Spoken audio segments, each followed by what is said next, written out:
see a larger pier on the horizon. You're surrounded by journalists. Hold your position.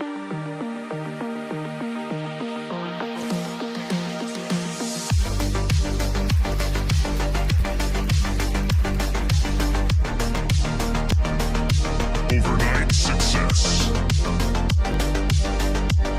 The Baseten 3000.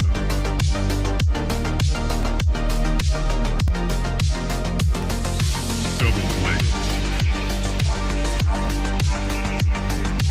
Right.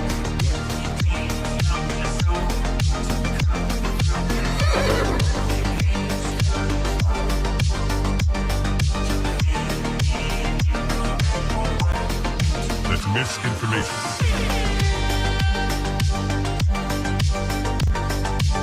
Marking clearing order inbound. That's just wrong. You're surrounded by journalists. Hold your position. Come, get up.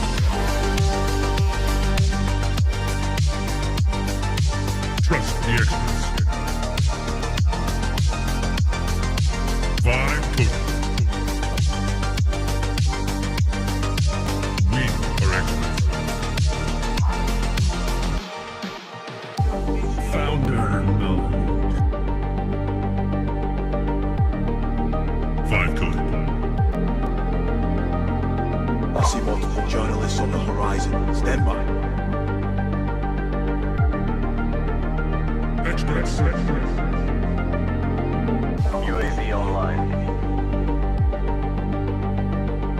Blaze. Double blaze. Triple blaze. Double kill. Vibe code.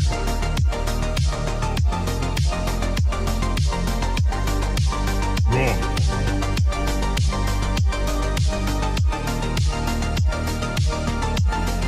Pump is up. Blaze.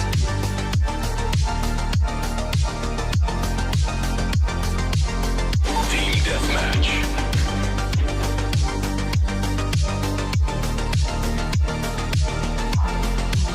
We are experts. Triple blaze. That's just wrong. Right.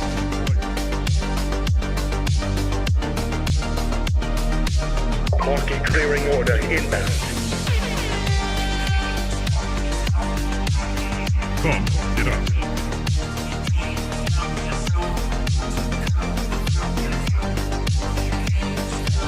You're surrounded by journalists. Hold your position.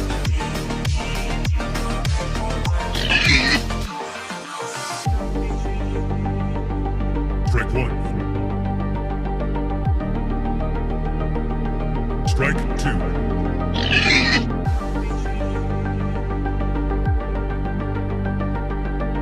Activate Golden Retriever mode.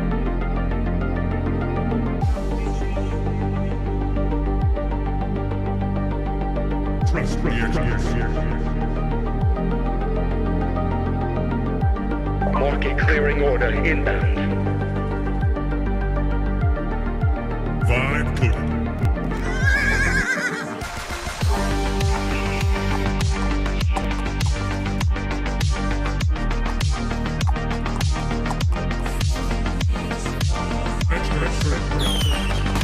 I see multiple journalists on the horizon. Stand by.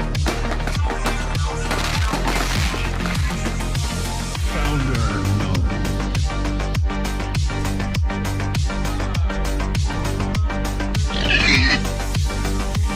You're watching TBPN. Today is Friday, January 23rd. It's Casual Friday, It's apparently. Casual Friday because I got the semi-analysis There we go. jacket on. Zoom in on this. Thank you. to everyone over Normally at I'm the casual Semi-Analysis. guy. Thank I you, thought I'd let Dylan John Patel. Thank you to Doug. Thank get to you experience everyone it. over at Semi-Analysis. This is fantastic. It's extremely comfortable. And I look like I'm ready to go tour a data center. I feel It's like built for Abilene. I feel like this is built for Abilene. You throw this on, you're ready to go. See what the hyperscalers are up to. Maybe wire up some GPU racks. Do whatever you need to do. Incredible. I love it. So thank you to everyone over at SemiAnalysis. We have another gift that came in the mail from a friend of mine, Alex Moore, over at the Arc phone case. Arc Pulse. Look at this thing. It's got. It's a phone case. It's so heavy. Feel how heavy this is. It's a fantastic presentation. Yeah. It has a certificate of authenticity in metal, the Arc Pulse exclusive edition, titanium opal Damascus. And, the new iPhone these has are really flying been off the testing shelves. my Fantastic business. case-free lifestyle that I've been running for. Yes. So many super years bullish now. for cases. Like my phone's only a couple weeks old, maybe months old, getting and it's just so like cooked. completely destroyed on all the corners. It's really Yeah. bad. So born from a fascination with precision engineering and material mastery, the Arc Pulse Titanium Opal Damascus unites advanced metallurgy with sculptural intent. Every case is forged from over 100 individual layers of titanium purged with argon gas, bonded at temperatures exceeding 3,000 Celsius.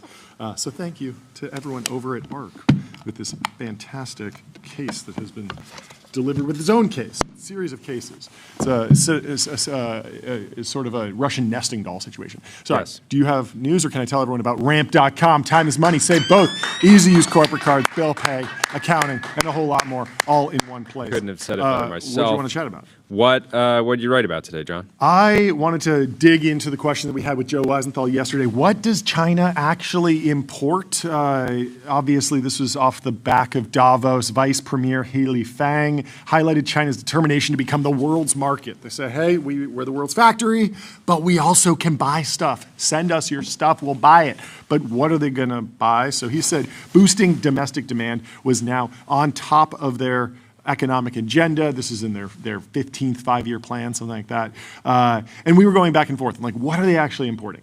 We were saying semiconductors, but obviously there's chip deals and GPU bans. Now, interestingly, China, the number one trade deficit for China is semiconductors, and it has been since 2005. So. They want to buy semiconductors. Obviously, U.S. trade policy oscillates, but semiconductors are the single biggest deficit for China. In 2020, even before the AI boom, China imported $350 billion worth of semiconductors, which was more than the value of the crude oil it imported that year.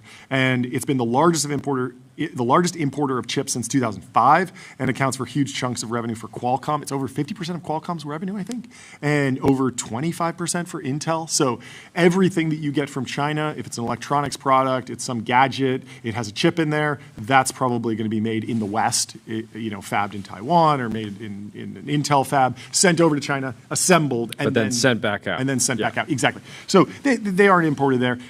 Energy is a big driver of the trade deficit with China. China imports 74% of its oil supply and 42% of its gas supply. Soybeans, which you mentioned, and iron ore are also big categories. The iron ore obviously goes into a lot of, again, the world's factory. Why can't China make enough soybeans in China?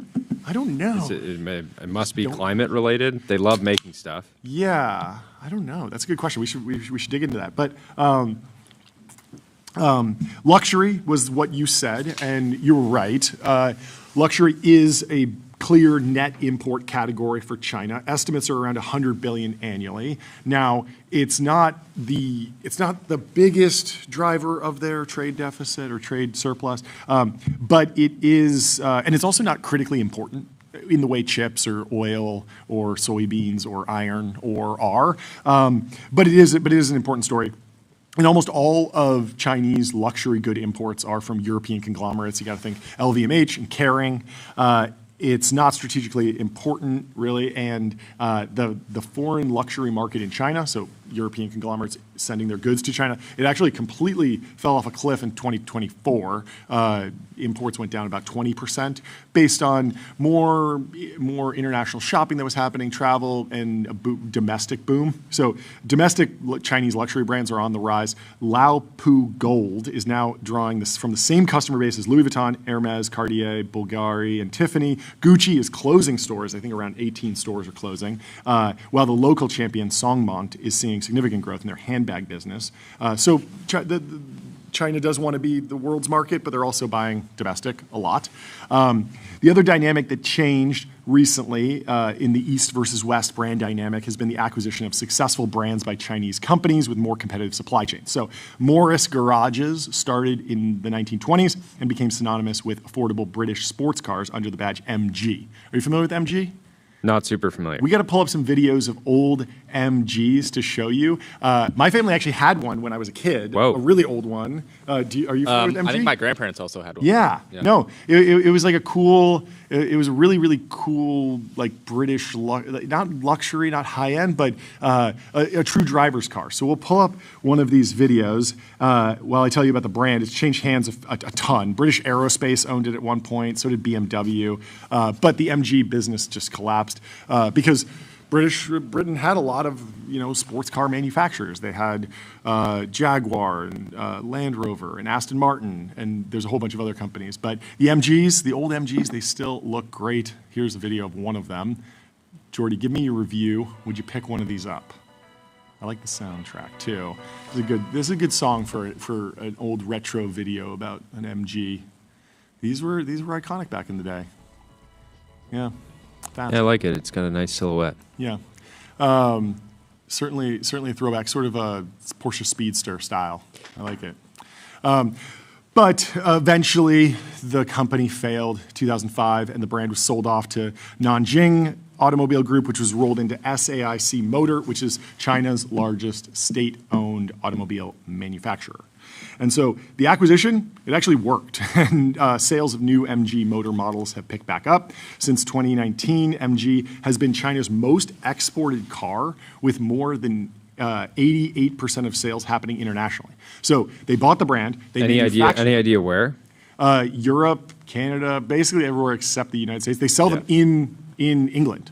So the MG brand is still better known in Britain, and with the new models, they're selling pretty well. We can pull up a video of the newer MGs because they have a sports sedan. They actually have, I think, like sort of minivan as well. But here's a review of the sports sedan. You see the quad exhaust. Half of the world has and never look seen at this. Look at this. They have this crazy like tail fin that comes out. They have a lot of like fun gimmicks on here. But there's the MG brand. Still alive and well, thanks to China. No question, this is one of the best-looking MG cars on the market. At the front, you can see the LED headlights with the striking DRLs, 19-inch alloys, sleek, fastback profile with aerodynamic lines around down this 4.9-meter-long car, and frameless doors. At the back, we have wide hips with flowing LEDs with not 2, but 4 exhaust tips. And surprise, they actually work because this Chinese car is not electric. Finally, I know. And after all that sportiness outside, in here you find... Yeah, it does. The rear end's nice. 375 liters of space Hatchback. with a liftback design, so it's super easy to load and unload stuff. So this car is not just sporty, it's also daily friendly. They also have a sports car that we can pull up that has some very interesting features. It has some scissor doors, it's electric. There's a reveal video that we can play here. Look at this. This is the MG... it's like Sportster, Speedster, something like that. Cyberster, that's what it's called. The Cyberster. Look at those doors. That's kind of, it kind of rips. It looks. Tyler, I mean, we've been wanting you to for your next car. You need the make doors sure to the go doors up. go up. Yeah. To kind of like establish dominance in the I don't know if I can parking rep lot. the Chinese. No. Though. Yeah, it just feels Yeah. Let's play the review of the Cyberster from Forest Auto Reviews. I really like this creator. He does 1-minute vertical video reviews of cars from start to finish. So it could be essentially compressing like what normally a 20-minute. And this is an electric video. drop-top sports car. And he just goes through The everything electric really, thing really aside, quickly. this thing is gorgeous. You have these Look at how awesome fast looking he talks. headlights. I get these gorgeous body lines, but I think my favorite part has to be the way the door opens. I just come over here, Push push the this button. button. And it just pops right up. So cool. But don't worry, because if it's gonna hit something, It's hard to get there's those doors. sensors to make sure BMW that i8, that's the only option in America, really. At this They really price are point. cooking here. They are. paddle shifters. Paddle shifters in an electric car, this it gorgeous just changes handlebar your wrapped drive around this mode. weight. I get a But steering you could wheel, imagine with an update, you can do the like This synthetic DCT, Yeah. digital DCT. which has been very popular in the There's also lots of storage. Ioniq Storage space down 5 there, and- storage space under here, tons of storage back there, more So storage. he really gives here you like in a full door, tour of the tons car in just storage 60 seconds. Back here. In the back, you get literal arrows as your taillights. This can do 323 miles on just one charge. It does 544 horsepower, and because it's all-wheel drive, if I push But you that cannot super buy these sport in the button, U.S. No. you can do 0 to 60 in 3.1 seconds. And then he rips away. Boom. Loses some Bring you traction back there. to a safe We'll stop, see. you get Brembo brakes. And if this were sold in America, it'd be $41,500. That's not bad, right? Like, that's a kind of a steal. Anyway, quickly, let me tell you about Sentry. Sentry shows developers what's broken and helps them fix it fast. That's why 150,000 organizations use it to keep their apps working. This trend has been going on with American or storied brands, European automobile manufacturers selling to Chinese companies. Volvo changed hands from Ford to China's Zhejiang Geely Holdings Group. In 2010, the deal valued Volvo at $1.8 billion, and it also basically worked out. Sales have grown from 500,000 vehicles in 2015 to over 700,000 vehicles in 2023. And when I told you this, you were like, "What? Volvo?" And I couldn't believe it either. Geely also bought Lotus, the maker of the Lotus Elise, the Avija. There's a bunch of other sort of like more affordable sports cars, ultra-light, sort of tossable cars. And so Lotus is also another British sports car manufacturer to wind up in China. And so the basic trend is like China excels at developing efficient supply chains, streamlined manufacturing operations. And it doesn't stop with cars. They're doing it with TVs now. So on Tuesday, Sony announced that they would be spinning off its home entertainment business, which includes the TV brand Bravia, and to their Chinese rival TCL Electronics Holdings. Sony's selling a 51% stake to TCL, while the brand will remain Sony. The display technology will be TCL. And so Sony's been falling behind Samsung, TCL, LG, Xiaomi in terms of TV shipments for a while, but the brand still holds a ton of value. Like Sony TVs were the best a decade ago, and still today people like the software a little bit more. And the Sony brand, it still has the aura of the Walkman, the PlayStation. Like it's just beloved electronics, and you see the Sony logo, and it's just way more familiar than TCL. Do you think Japanese excellence? Yes, you do, and so Sony has been falling behind on the manufacturing front. TCL has been basically delivering a much stronger value prop on a price to quality basis, and the panel technology is loved and very competitive. But there's just more faith in the Sony name, so the Chinese manufacturer is effectively pulling forward heritage and brand legacy by buying the name. And this feels like a trend that will continue for a while. China's fantastic at quickly grinding down manufacturing learning curves, developing high-quality products at affordable prices, but creating an iconic brand, it just takes decades. And so it's better to buy than build. Like this is the one thing you buy instead of build.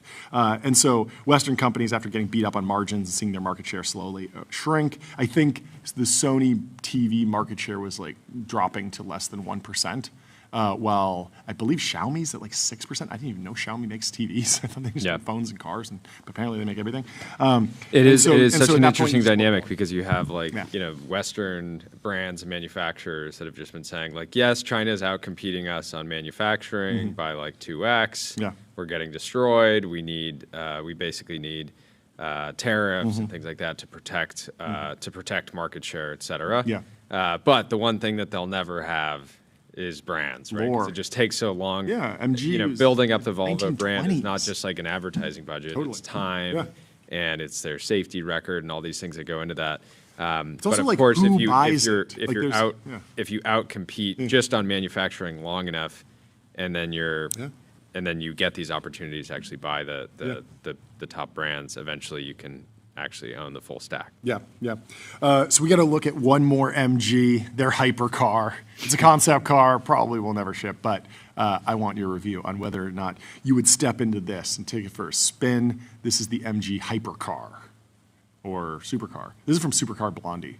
And Supercar Blondie has an uncanny ability to get access to every concept car ever made. I'm constantly seeing Supercar Blondie content about cars that feel like they barely exist or so it's single seater. Single seater. Like this is like a competitor to the Valkyrie and the or something. Valkyrie's two seats. But it's like a crazy I mean this is probably just for show during a big conference, something to turn heads and draw eyes. But pretty remarkable to see this from MG, the company that made these open top roadsters in the 1920s. Anyway. Yeah, I mean, it just looks like looks pretty close to a Speedtail. It does look like a McLaren Speedtail. Which is also the center seat. Also, McLaren Speedtail, inductive charging. Have you seen this? No. So there's a pad that when you drive over it, it will charge the battery. Interesting. And I think that's also alternative available to like a regular trickle charger. Yeah, so you don't. So it's still a trickle charger. That's it takes nice. 8 hours, but you don't need to plug it in. That's and I really think nice. that's also happening with the new Porsche SUV EV, maybe the Cayenne EV. Ferrari should pick that up. Yeah, I Ferrari know. loves to put their trickle charger. Tesla like the should input. pick it up. Tesla's the obvious one. No, but Ferrari is notorious for being like, oh, that thing you need to use every time you drive your car. We're going to put it buried in the trunk. You're going to need to crawl in. Yeah. I mean, the Tesla charging, remember the robotic arm, the snake that was going to, do you remember this? Tesla was at one point teasing, this might have been like a decade ago, but they were teasing basically a robotic snake-like arm that could go and plug in the car like autonomously. So you would just pull in and then at some point it would just go and plug in. And they never shipped it. You're looking at me like I'm crazy. I've never heard of that. You but never heard of this? I think they should also do the, there's the Chinese EV where the battery explodes at the side. That thing is crazy. Yeah, Can we pull that? Yeah, we're going to pull that up. If you pull up next to your ops, your enemies, you just hit them in the shins with your battery. Yeah. Okay. Jordy, I want you to try and pull some of that up. But first, I'm going to tell you about TurboPuffer, serverless vector and full text search, built from first principles and object storage, fast, 10x cheaper, and extremely scalable. Do we have any luck? John Arnold says, I don't know if Chinese manufacturers will ever make money, but I came away not wanting to invest in any manufacturing business in the rest of the world. And Ian Roundtree says, I'm going to keep investing in American manufacturing. So people are still pushing it. There's also big news. Anduril is bringing a 1 million square foot union-built campus along with 5,500 jobs to the city of Long Beach. The office of Mayor Rex Richardson, the Long Beach mayor, posted this. Over the next 3 years, Anduril will be building this. This is the largest private investment in Long Beach history, and it's a major vote of confidence in Long Beach's leadership in aerospace and advanced manufacturing. It's accelerated by 28 and grow Long Beach in action. Great work, Lex. Love to see it, says Daniel. It's fantastic. And what a banger. 1,000 likes on this. Everyone's happy about the new Anduril campus in Long Beach. Anyway. I have this pulled up on Futurism. China unveils EV that can violently eject its battery in case of a fire. Okay, send that to the team. I'll tell everyone about public.com, investing for those that take it seriously. Stocks, options, bonds, crypto, treasuries, and more with amazing customer service. Okay, if you scroll down, there's a video, and we can see this in action and see what kind of situation. Yeah, this is so wild. I remember when this video went viral. It's like, what is the point? Oh, it's because if it crashes and it's going to burn, it'll shoot it out. But, that just seems like so dangerous. But at the same time, people watch these videos and they think like, oh, this is like widespread Chinese best practice, when really like this is probably like their Gundo equivalent. Just like a couple dudes. It is interesting that they're like, stuff. we don't just need to get it 10 feet away. We need to get it 30 feet away. Yeah. Because you could just like gracefully drop it out or something, or like slide it out sort of slowly with a little pusher. But they have to like shoot it out like a cannon. It's amazing. Anyway, Savage. Gemini 3 Pro, Google's most intelligent model yet.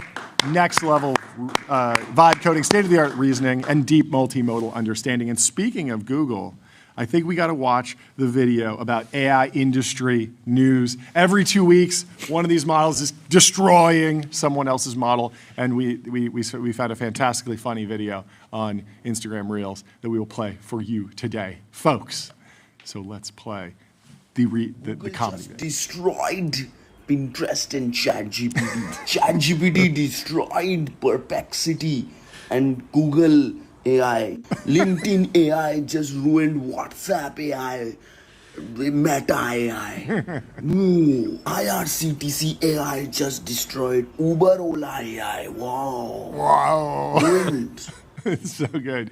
What is that last one? IRCTC AI? I've never even. He's just making stuff He's up. just making up acronyms at this point. But it really is so true that like there's just a time-honored clickbait title of like destroyed in all caps. I used to do it on my YouTube videos, always went viral. It's been proven. I was taking credit for inventing that format on YouTube. Brandon Gurrell put me in the truth zone and said that I did not in fact create that. That was created long before the BuzzFeed era, and is potentially time honored. Anyway, Don't worry, I will drop the video link in the YouTube please chat. do. And while you're doing that, I will pull up the linear lineup and tell you who we have on the show today, folks, because we have a great lightning round coming up. We have Tuhin from Baseten, Bryce from Nominal, Max Spero, the AI slop janitor from Pangram, and then Russ closing it out with LiveKit. Some fantastic funding rounds coming up. Linear, of course, is the system for modern software development. 70% of enterprise workspaces are using Linear with agents, and you should be too. So That's right. What's going on with TikTok? TikTok it's sort of the reverse, honestly. It's very interesting. You have this dynamic of like the American companies or the Western companies, MG and Sony selling to Chinese because they have great manufacturing, and then TikTok, America wants control over the algorithm, over the data, security, and so you have a Chinese company that's now going to be operating in the US, and the Wall Street Journal has a piece here on it. First, I will tell you about Lambda. Lambda is the superintelligence cloud, building AI supercomputers for training and inference that scale from one GPU to hundreds of thousands. So the agreement was negotiated to comply with a 2024 law requiring the company to do a deal to address U.S. national security concerns. Of course, it was a total like will they, won't they for all of 2024 with TikTok. And then also in 2025, we were constantly tracking like when will this happen? It took years and years and years. Like the actual TikTok should divest discourse is now like 3 or 4 years old. Lots of people have been working on this for a long time, but Rome wasn't built in a day, and TikTok was not divested in a day. But TikTok officially established a joint venture that would allow it to keep operating in the United States. The company said Thursday, resolving a years-long fight to address Washington's national security concerns. Under the terms of the deal negotiated by the Trump administration, the popular video sharing app will be operated by a new U.S. entity controlled by investors seen as friendly to the U.S. Its data management and algorithm training on American users will be overseen by Oracle, the cloud computing giant that has safeguarded its data for the U.S. for years and has close ties to the Trump administration. The deal was negotiated to comply with a law passed in 2024. President Trump delayed the implementation of the law a year ago after starting his second term to keep TikTok operating in the United States. He signed a series of executive orders to extend the deadline for completing a deal until it was met Thursday. Trump said in a social media post, "I'm so happy to have helped in saving TikTok." He thanked Chinese leader Xi Jinping for working with us and ultimately approving the deal with a capital D. He could have gone the other way, but didn't, and is appreciated for his decision. Trump and TikTok's investors and allies pushed the deal through despite lingering concerns among lawmakers and security hawks that China could still influence the new entity through TikTok's parent ByteDance, which owns 100% of it. It makes sense that this took so long. It sounds really simple, just divest, but in reality, you have to effectively rebuild an entire app. Right? Yeah. It's going to be like a new app, figuring out the logistics of that. Yeah. There's also just a ton of hair on the deal, right? There's a huge revenue share that's going back to ByteDance in perpetuity that is obviously reflected in the valuation. And then the other factor is like if you have a US TikTok now and then you have normal TikTok, if I'm on the US TikTok, am I sharing content to international TikTok? If I'm on the international TikTok, is it sharing my content back into the US app? Yeah. How does that all work out? Yeah. And so there's a lot of stuff that still needs to be handled. I would say like most of the social media app, pretty much every social media app that you use, if you just cut off all international content creators, the experience on the app would get worse. Yeah. So there needs to be like some content still flowing back and forth, but figuring out how exactly that works is still in process. Yeah. TikTok CEO Shou Chew said in an internal note to employees, the majority American-owned joint venture will operate under defined safeguards that protect national security through comprehensive data protections, algorithm security, content moderation, and software assurances for U.S. users. There was the whole TikTok debate really erupted when TikTok CEO Shou Chew was in front of Congress and was not really acting like he was the boss, basically. That was the main criticism. It felt like he didn't have full control over the entity because, of course, it's a subsidiary of ByteDance, and some of the U.S. lawmakers were pressing him on how much control he actually has. Did they send the right person to the congressional hearing?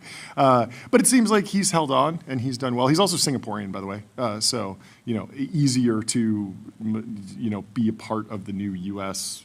TikTok organization and allay any concerns of Chinese control, which is certainly at the heart of the administration's goals here. So, who's in the deal? You got Oracle, you got private equity firm Silver Lake, you got Abu Dhabi-based MGX. They will each own 15% of the new entity, while TikTok investors will own about 30%. Other notable investors include J.D. Vance's former firm Revolution and tech executive Michael Dell's family investment office. Dell's getting in the deal.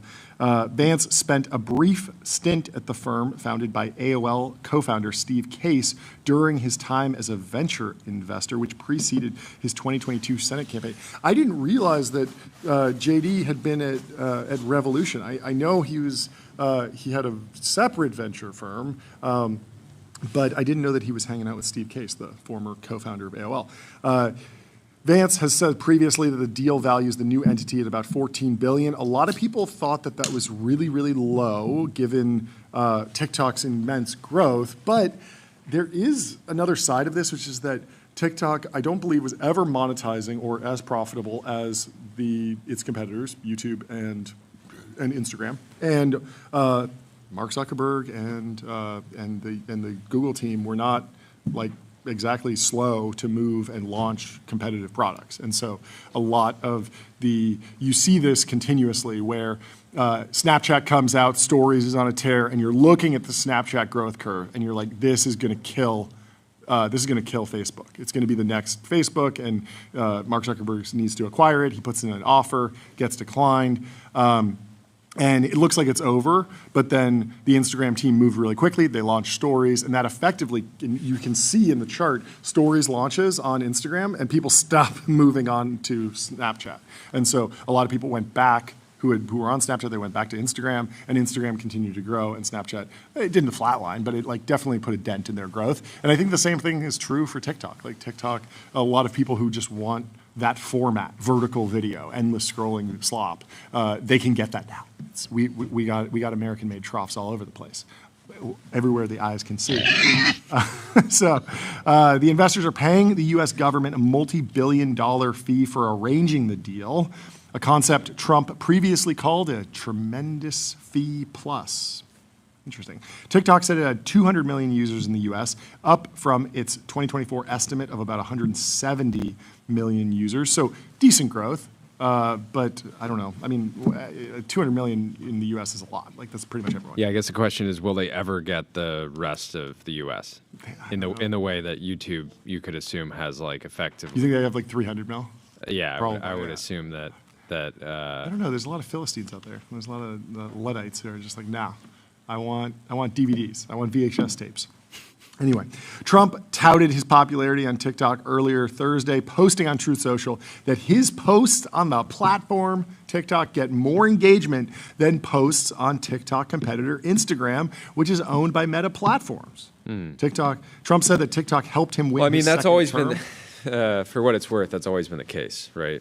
TikTok has always had allegations that they were botting, as a platform, effectively. Yes. People would go on there, and they'd be getting a tremendous amount of followers, tremendous amount of just engagement broadly, far more than they would have on Instagram with the same content. And some people would say, "Oh, that's because the TikTok algorithm is so good," but.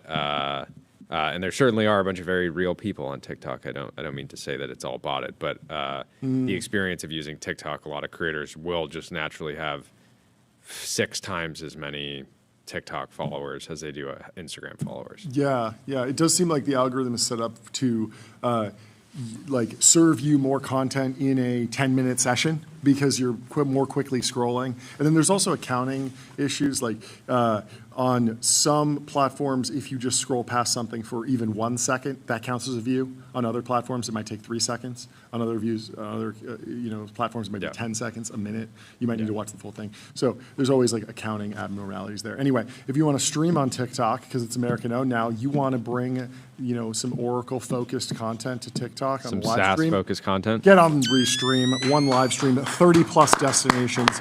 If you want to multi-stream, go to restream.com. This might hit you like a sack of bricks. Yep. But breaking news, J.D. Vance is younger than Future. that is a crazy stat. 22,000 likes. Future is straight up an elder now. He's an unk. No, he's beyond. Oh yeah, he's an beyond. elder, I suppose. Yeah, you're right. He's not quite an OG, but oh no, it goes then OG, then elder. Right. Yeah. Right. Gen Z are arriving to college unable to even read a sentence, says Fortune, reposted by Unusual Tyler. Whales. See if you can read check, this. true. See if you can read this. See if you can read this. Try and read this. Wow, he can't. He can't do it. Slopped. I need like some Subway Surfers or something. Yeah. Yeah, I'm gonna need some Subway Surfers to read this next sentence. Anyway, Gusto, the unified platform for payroll, benefits, and HR, built to evolve with modern, small, and medium-sized businesses. Get on Gusto. We have some drama that's continuing to unfold in the payroll space. The Justice Department opens a criminal probe into Silicon Valley spy allegations. Subpoenas seek information on allegations that Deal, valued around $17 billion, recruited a spy inside a rival company. This was a huge story last year, and then it's been pretty quiet, and both companies have just kind of been chugging along. Spending a lot on legal. Yeah, so the Justice Department opened a criminal investigation. Grand jury subpoenas were sent out in recent weeks by Craig Masakian, the U.S. Attorney for the Northern District of California. The documents show they seek information related to a spying operation that Deal allegedly ran inside a rival company, Rippling. An Ireland-based Rippling employee, in case you've forgotten, Keith O'Brien, alleged in an affidavit filed in April that Deal CEO Alex recruited him and gave him instructions for what information to take from Rippling. O'Brien alleged that other executives were involved in the spying plot, including his father, who is Deal's executive chairman and chief strategy officer. A spokeswoman for Deal said the company isn't aware of a criminal investigation, but is willing to cooperate with authorities. That's an interesting statement. The Wall Street Journal is reporting this, and you find out from a Wall Street Journal reporter. That's wild. So the company has previously said, we deny any legal wrongdoing and look forward to asserting our counterclaim. So Deal says we didn't do anything wrong. Of course, the affidavit from Keith O'Brien is extremely dramatic. There's that whole send that watch to London. We're going to be like James Bond. Like it's a really dramatic read, and you can go back and watch some old TBPN episodes if you want to hear our full take on that. Yeah, it's interesting. They're Yeah. Yeah, I wonder what information is actually available kind of publicly on this, because like obviously in a situation like this, you have both sides that are kind of like feeding the media their side of the story. But I mean, we do know, the facts are the facts here. Like the Justice Department did open this because the Wall Street Journal confirmed that the Justice Department opened the investigation. So. Yeah. Anyway, yeah, it didn't stop Deal. I think a lot of people weren't expecting this to last October actually have any type of like criminal component. Yeah, I think a lot of people were just expecting like a lot of drama, a lot of and they would eventually just like settle. Exactly, settle. And like the worst case was like, okay, maybe it's like a Series D size payment for Rippling, but they're both going to just keep grinding.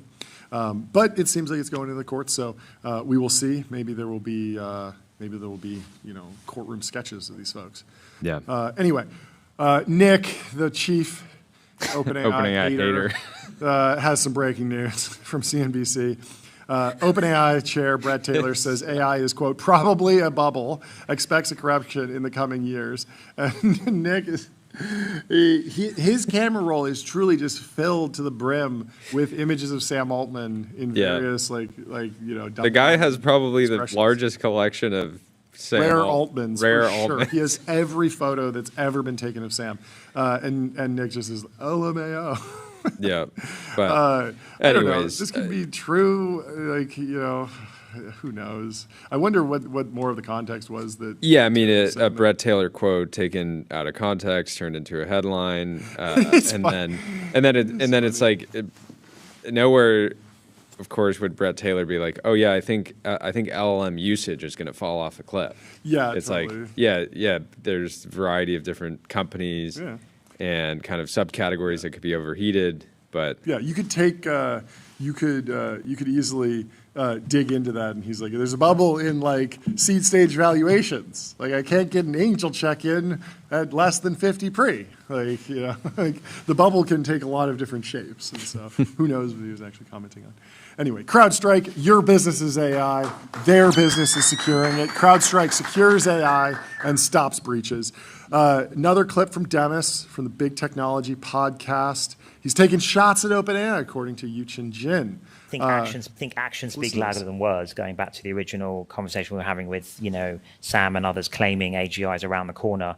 Why would you bother with ads then? So that is, I think, a reasonable question to ask.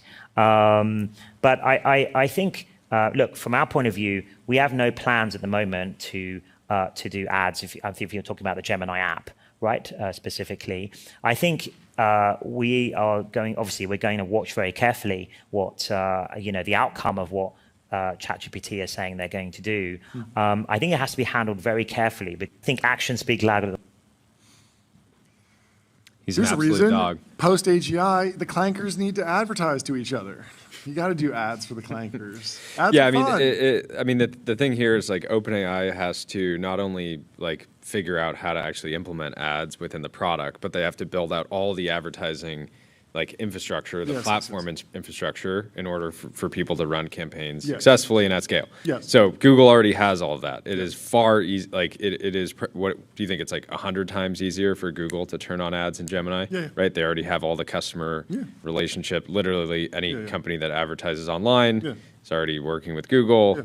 And so it's really just like you can just flip the switch. Yeah. And so I could easily, don't have any inside knowledge, but I could easily see Google just like having it all basically ready to go. Yeah. And it literally just being like, okay, we can launch this whenever we want. There is an interesting steel man here. Let me try and do it. So, you need the helmet? I might need the helmet, but I think I'm good for now. So Sam and others. Well, first let me tell you about advertising. Vibe.co, where D2C brands, B2B startups, and AI companies advertise on streaming TV, pick channels, target audiences, and measure sales, just like on Meta. So the steel man on Sam Altman claiming that AGI is around the corner, but we still got to do ads. Well, around the corner, even if that means 6 months, like if you have an incredible capital expenditure to get over that hump, to create AGI, it's only 6 months away, but you got to do that last data center, and you got to raise that last $50 billion.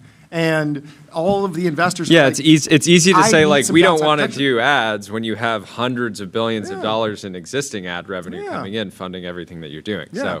So, anyways, I think this is I mean, we can also debate whether or not ads will exist post AGI. I would argue that they would, but what do you think, Tyler? There was that headline about how OpenAI maybe they're thinking about like taking a percentage of the share of like the discoveries. I don't know how they would actually do that, or if it's like they're being serious at all. But that's like much more AGI pilled, right, than ads. Yeah. Oh, that's a good point. So they're doing both. Anyway, New York Stock Exchange. Want to change the world? Raise capital at the New York Stock Exchange. Just do it. Just do it. Just do it. Apparently, Vimeo. Almost everyone at Vimeo was laid off. Including the entire video team. I would assume that most of their team. So unfortunate. I have some fond memories of being a teenager when Vimeo was like really. Vimeo was so differentiated. Yeah, it was where there was like a level of quality that it wasn't just. I would go there to watch random person. short films. In my case, it was like surf. Like, yes.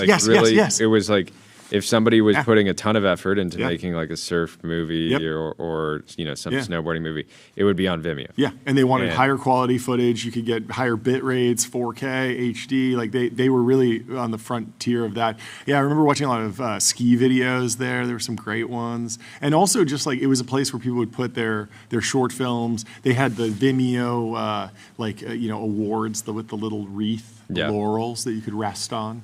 But eventually, YouTube just went everywhere, all places. The ads went away for the people that care about that because they had premium subscriptions. And ultimately, the quality on YouTube just got better and better and better. And now you can get 4K, really high bit rate on YouTube, and it's indistinguishable from Vimeo. So fewer and fewer ways to make a case for consumer adoption. Essentially, like I certainly would not recommend anyone who's making video content distribute on Vimeo. I put everything on YouTube because YouTube has a massive audience and it's an discoverability. Aggregator. Yeah, discoverability is just so. High Yield Harry has the meme for the moment. He says, "But now we shall both surely drown," said the frog. LOL, said the scorpion. I don't think this is exactly right. Like if you buy. If you're a private equity firm and you buy an asset like this and you lay off the team, like you're likely, there are still people that are going to be trying to extract the value from that asset. It just might be a team in a different section of the firm or an outsourcing agency or something else. I would be surprised if this means that Vimeo is shutting down. I would imagine that they're trying to continue whatever business relationships they have and whatever subscriber base they have. Anyway, Banjo says Vimeo was cool, but if you know about Vimeo, it probably means you're old. And, that's true. That's certainly true. You know about Vimeo? Yeah, I know what Vimeo is. What's the last thing you watched on Vimeo? I have no idea. Yeah, but I remember. Yeah, it was like artsy films would be on there or something. Yeah, it was good. Anyway, AppLovin, profitable advertising made easy with Axon.ai. Get access to over 1 billion daily active users and grow your business today. What is all this? So Matthew Zeitlin says, my basic model of modern artificial intelligence labs is that they are like emotionally intense graduate school programs, but with unlimited money. This is Matt Levine. Matt Levine is writing about this. And Mary says, my friend is dating a guy who works at one of the frontier research labs in SF, and his sole job is to think and come up with a big idea every 6 months. Capital B, capital I. So his workday consists primarily of long walks spent pondering. That's a good job. Very Wilmanitis coded. That's amazing. I mean, that seems like, honestly, in the age of research, in the Ilya Sutskever world, like this is probably a good use of time as opposed to, there are plenty of people that will lock in and make minor improvements to the consumer application or the consumer side of the business. But in a world where you have, infinite minds, when you're a manager of infinite minds, what did Satya was quoting? Notion. Co-founder. You're probably just walking, pondering, thinking about what the next set of tasks to assign to your infinite minds. Well, Epic Games and Google apparently have a secret $800 million Unreal Engine and services deal. And the quote in their scoop, quote, sorry, I'm blowing this confidentiality. What a crazy quote to give to a Verge reporter. But we're going to dig in. Addie Robertson and Sean Hollister have the story. A judge is questioning whether Epic Games and Google are settling their long-running antitrust fight, partly because of a previously unannounced partnership involving the Unreal Engine, Fortnite, and Android.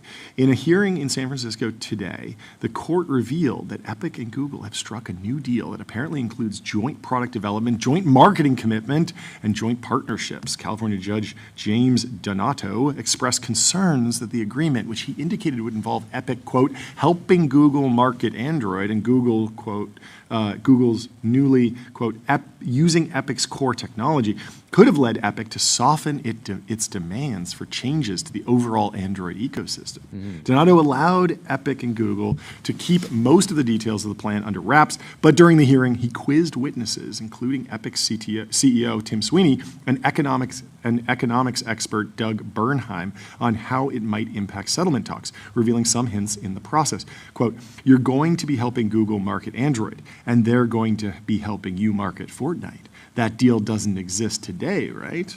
Donato asked Bernheim, who answered in the affirmative.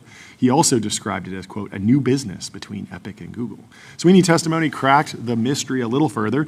He referred to the agreement as relating to the metaverse, a term Sweeney has used to refer to Epic's game Fortnite. Epic's technology is used by many companies in the space Google is operating in to train their products, so the ability for Google to use the Unreal Engine more fulsome. Sorry, I'm blowing this confidentiality, Sweeney said. Oh, that's a great line. Yeah, I mean, we've seen a number. Oh, what was it? What is the DeepMind model that plays the games for you that I'm in the market for because I don't have any time to play video games, so I need an AI agent to do it for me.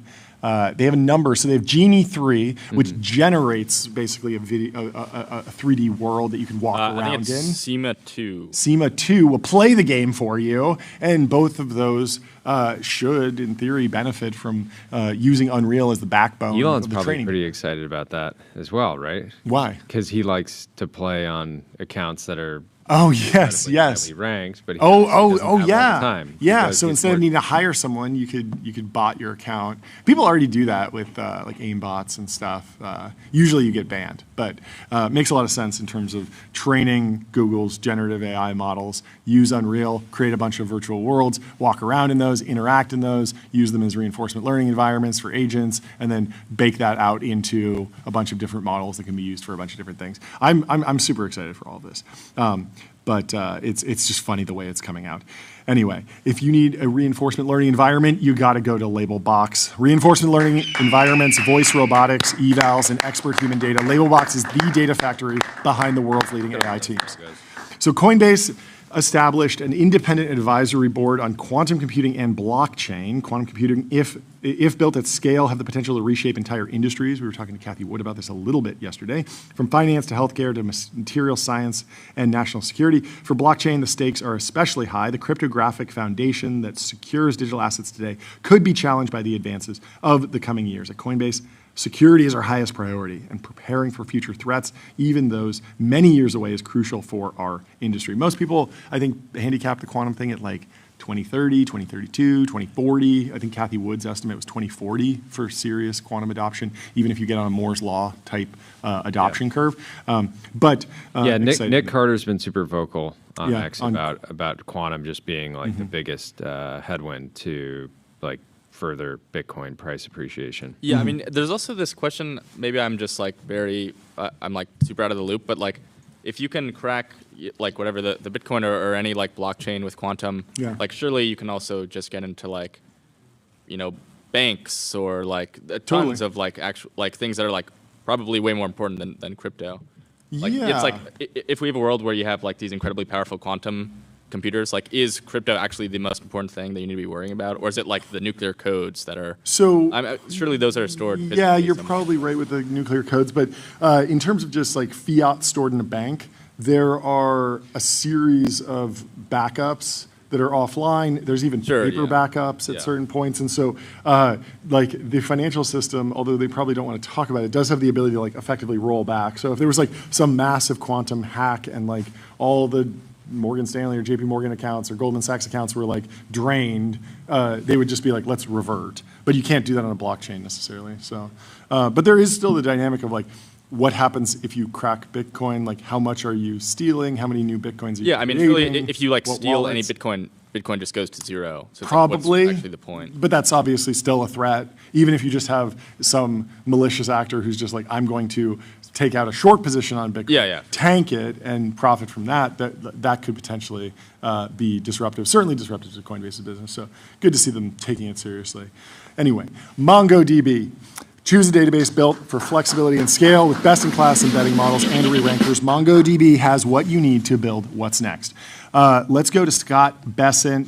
He was complaining about the food in Davos, and he did an interview on Real America's Voice, I guess, with Jack. So again, if you're looking at Davos as though it's a bunch of kick streamers, yes. That is the correct. that is the correct. Basset frame has of mind. effectively been just clip farming. This whole time. Okay, let's watch the Scott Certainly Basset they don't clip. like carnivores here in Davos with the food. You're not a huge fan of the food here, I heard, by the way. You know, No, and no, I don't know if you remember a couple of years ago, one of the recommendations from the Davos elite was we could all be eating bugs and insects. Yeah, the insect food. And I tell you, after a couple of days of the food here, I may switch to bugs and insects. You have to take the insect food, or unless that's what it is. Or I'm telling you, I'm going to bring Cricket some Pop-Tarts. snacks fell off. They did. You remember? They were really, people were really pushing this. They were saying, oh, the protein content is so high. And I think humanity rejected it. Well, you know the story of Magic Spoon? Were they going to put cricket No, originally? They did a previous company called Exo. That's right. It was an American insect food company. They made some protein bars using cricket flour from pulverized house crickets. House crickets? House crickets, I guess. That sounds like you're taking the pets. They did a Kickstarter in 2016. They raised $55,000, which was more than their $20,000 target. They raised $5.6 million in Series A funding. I wonder from who. There's an article in the Journal. There's an article in Business Insider. That's I'm on Nas invested. No way. Whoa. Legendary rapper Nas invested in a company that makes protein bars out of crickets. Okay, so on the Exo Protein site now, Yeah. Oh, is it still live? all their bars are sold out. No, Okay. a couple, you can still get banana bread cricket breakfast Company bars. was acquired in 2018 by Okay. Aspire Food You Group. can get salted caramel Yes. cricket bars. Okay. And you can just get 1 pound of cricket powder. You can get a quarter. They should pound. just get into selling live crickets. just deliver them. Get your enemies' fresh addresses and cricket. just deliver them. So I think 1-800-CRICKET. I think they would. I mean, Fresh crickets. the team certainly found a niche, a weird breakthrough. You're going to get a lot of earned media with a bizarre ingredient like that. But the ultimate traction, I think people just have an aversion to bugs, and it just conjures images of bugs crawling around. Blood so you don't memories. like it. Yeah. And so they sold the company, but then they started Magic Spoon, the not cricket-based. Which just immediately ripped. It ripped. It was fantastic business. And I'm sure you've seen a ton of podcast ads about Magic Spoon, and everyone's familiar with that company. Yeah. They if you're in crickets, if you're in bugs, pivot to cereal, I guess. And that's what Basen's saying. He's saying he wants Pop-Tarts. Pop-Tarts, basically Magic Spoon. Magic Spoon might even make Pop-Tarts. I don't know. Anyway. Anthropic published a new constitution for Claude. The constitution is a detailed description of our vision for Claude's behavior and values. It is primarily written for Claude and used directly in our training process. Was it written by Claude? Did Claude write its own constitution? Yeah, that's a good question. You'd think yes. Rahul over at Ramp said, basically TLDR is, I love you, you love me, we're a happy family with a great big hug and a kiss from me to you. Won't you say you love me too? You really know the Barney song. It's amazing. I didn't just sing it as a kid. I studied it, You John. studied it, yeah. More importantly, Yes. Buzzballs is, Incredibly important. Thank you. is selling a $35,000 diamond engagement ring shaped like its drinks. The ring will be auctioned on eBay starting February 3rd. So I don't. How is it actually going to be? Is $35K like the opening bid? Or maybe it's $35,000 worth of diamonds. It cost them $35,000 to make it, and they're going to put it on eBay, starting price $100, and then it'll get bid up. I guess I don't know. Yeah. Proceeds from the sale will benefit a heart-related charitable cause. It's kind of odd for an alcohol brand to be like, we're. I don't know. That's cool. I mean, if anyone out in the audience is wanting to propose and doesn't really know how to, is struggling to figure out like the right kind of like moment or way to propose, this is like Toss kind a of buzz an ball. easy out of the box. That's the woman in your life. Toss She a catches buzz ball it. at the. If she catches it, woman she of has your to dreams. marry you. Yeah. She has to say yes. Yeah. Is this rage bait? Is this good marketing? Do you think this is good for Buzzball strategically? What do you think? I don't know if it's. I mean, I find plenty of moments to talk about Buzzball already. Okay. So unnecessary. I maybe mean, it unnecessary. is gimmicky, but the whole brand is sort of gimmicky to begin with, and so Yeah. it doesn't feel out of context. It doesn't feel like they're trying to be a serious company and then they did something wacky on the side, and I'm confused. This like feels within the within the Buzzballs lineage, within the Buzzballs brand world, very much so. Anyway. Whoa! If you're heading to Cisco AI Summit. Be sure to bring some buzzballs, because on February 3rd, Cisco is bringing together leaders from NVIDIA, OpenAI, AWS, and more to discuss the future of the AI economy. We will be there. The whole thing will be We hope live to streamed. see you there. We'll be there for a live stream. Did you know? What? Do you know who came up with the idea for buzzballs? Absolutely not. I have no idea. A public high school teacher. What? Marilee Kick, a former public high school teacher, has become one of America's richest self-made women after selling her ready-to-drink cocktail business, Buzzballs, for at least $500 million. $500 What started as a side hustle has now transformed into one of the biggest brands of the $2 billion ready-to-drink cocktail industry. Kick founded Buzzballs in 2009, inspired by a simple idea while grading papers by her pool. I thought, I shouldn't have this glass container out here. I should have a plastic, pool-safe type of cocktail. From this spark of inspiration, Buzzballs was born. Fun, high-proof cocktails served in colorful, plastic, spherical containers. Buzzballs quickly gained popularity, is now sold at supermarkets, liquor stores, and convenience stores. She says, I've been living the American dream. We've built a legacy. We've become a contender in a space where women never went, Kick says. The brand has grown intentionally, distributing 29 countries with an estimated annual revenue of $500 million. Wow. This is an incredible story. Monster company. In April of 2024, the drinks firm Sazerac acquired Buzzballs in an all-cash deal, No estimated way. at $500 million. Though Kick suggests the figure is much higher. No way. Kick is an absolute dog. It is also cemented her place among America's richest self-made women, with Forbes estimating her net worth at $400 million after taxes. So yeah, of course. She's going to 10x that. Yeah, Just I get mean, it in I'm the sure market. she is. I'm sure raise she's some cooking Mag 7. on her next idea. Run it up. Run it up. Kick's journey is remarkable because she never raised money from investors. She bootstrapped her business. Gotta get her on the show. She used a small inheritance, maxed out Where her is credit the cards, Founders Podcast episode about and her? took out a loan from a local community bank to get started. I scraped and scrambled, she says. I took every bit of every penny I could find and poured it into the business. That's incredible. What an amazing story. Her unique company started making a profit in the second year with $1 million in sales and $100K in profit. Not bad. By 2014, the brand was expanding quickly, and the drinks were sold at major retailers. By 2019, annual sales were over $100 million. Get her on the David Center. Wow, show. she's elite. A key to Buzzball's success was owning its supply chain. She vertically integrated on day one. It's just like most like D2C founders in California can't figure out how to get off a co-packer. She moved production of the patented plastic spheres and the spirits used in Buzzballs in-house to ensure the brand's quality and reliability. Wow. Despite many investor offers over the years, Kick held on to her company until she found the right partner. Elite. I wanted somebody that was going to come in and have big guns. Big guns. She explained, Sazerac, which owns over 400 brands, brought the resources and the expertise to scale Buzzballs. Wow. Kick and her family are still part of the business. I didn't sell because I didn't like what I was doing or wanted to leave, she explains. I sold for the exponential growth and because it's selfish to hold it back. It really has legs.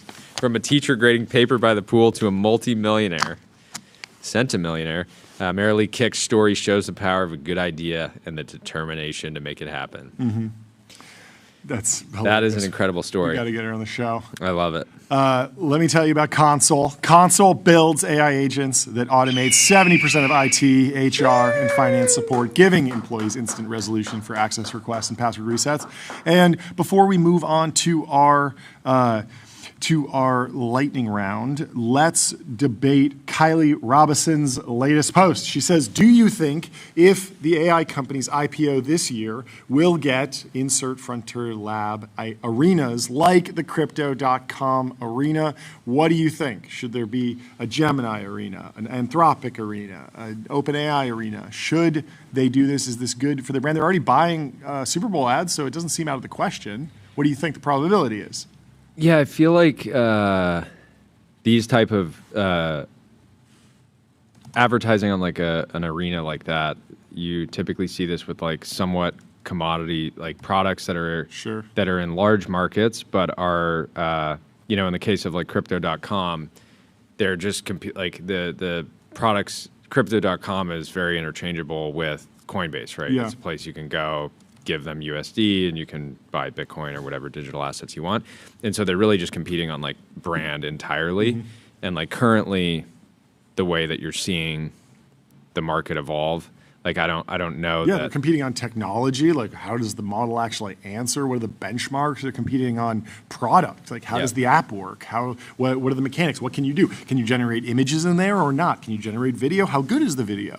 Does it do deep research quickly? Like, there's a million different things. How's the voice mode? Like, they're definitely playing like a product race right now. Yeah. There is a marketing race. I guess the question is, at the same time, was there any of like the OG search companies, did they ever get out and like, did Yahoo ever have I don't know. It's interesting. But an arena? I do know that it's interesting that she mentions the Crypto.com arena here in Los Angeles, the former Staples Center, because Crypto.com is not a public company. So there's nothing that says that you can't buy an arena before you go public. Who knows? Maybe we will have a Vanta arena by the end of the day.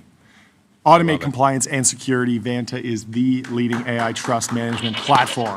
And I'd love to head to the Vanta arena, no matter where it lands. Anyway, we have our Lambda lightning round starting now with Baseten. We have Tuhin, the co-founder and CEO of Baseten, in the Restream waiting room. Let's bring him in to the TBPN Ultra. How are you doing? Hey, man. How you guys doing? Good to see you. Welcome back. Welcome back. Yeah, thanks for having me again. You've been busy. You've been busy. Give us the news. Yeah, look, we've had a crazy year. Yeah. With 10x over last year. 10x alert. 10X Hit the gong for the 10x. Sorry to interrupt. All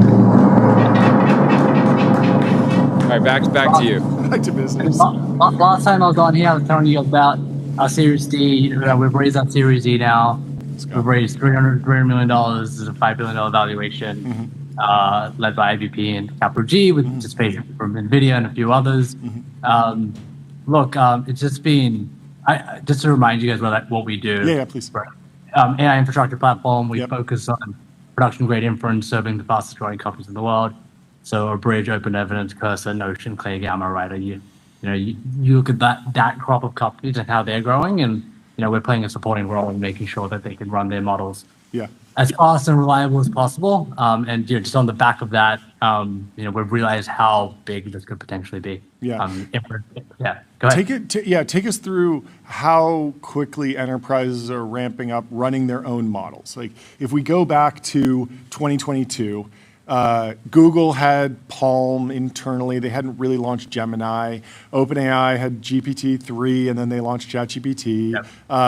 But Microsoft had, they were vending GPT-4 through Bing and stuff like. But big companies were not really running their own large language models. Is that roughly correct? But now it feels like we're in the hundreds of companies. But out of the Fortune 500, like how many companies are actually running their own models at this point in time? Yeah, I think it's still relatively small, but growing rapidly. I think, if you go and look at, like, when we go and speak to enterprise customers, it's still incredibly early. But I think what they are doing is that they're looking at, these other companies that, you and I would probably agree that are the future Fortune 500 kind of eating their lunch. And if they don't figure out how to move at that pace, I think they'll just be left behind. And so what we focus really, really heavily on those really fast-growing companies, because we think not only are they going to be the future Fortune 500, but the Fortune 500 are going to look at them as how do we bring these models up to speed as quickly as possible. Yeah, and so that makes perfect sense in the case of a company like Cursor. Obviously, they have a ton of training data. They have a need for a custom model. Are we years away from someone like a Coca-Cola or developing their own, or how does that play out? Yeah. I think, look, there's two things that are happening, right? Which is, if you go look at OpenAI and Anthropic adoption at these companies, it is there. It is definitely there. Once you have proven out these use cases internally, then you start to think about better, faster, more specialized, more secure, running on-prem, all these sets of problems. And so, that is coming. Is it 6 months away? Is it 12 months away? Is it 18 months away? Yeah. Who knows? I think the other trend that is pushing the enterprises online is RL, which is how do you take these open source based models and RL them and get them to be as good, if not better, than these frontier models for very specific tasks. And that's a big focus for us as well. We recently made an acquisition around that. But we do think that'll be a big driver of enterprise adoption. Okay, these models. walk me through the pushback from a large enterprise that says, yeah, it's great, I can train a custom model on my business, but I've looked at the smaller models for a variety of benchmarks, and it feels like the big models just sort of are better at the small models tasks as well. Like I should just use the latest and greatest big model for everything because the frontier is better at the specialized tasks as well. It just one-shots things.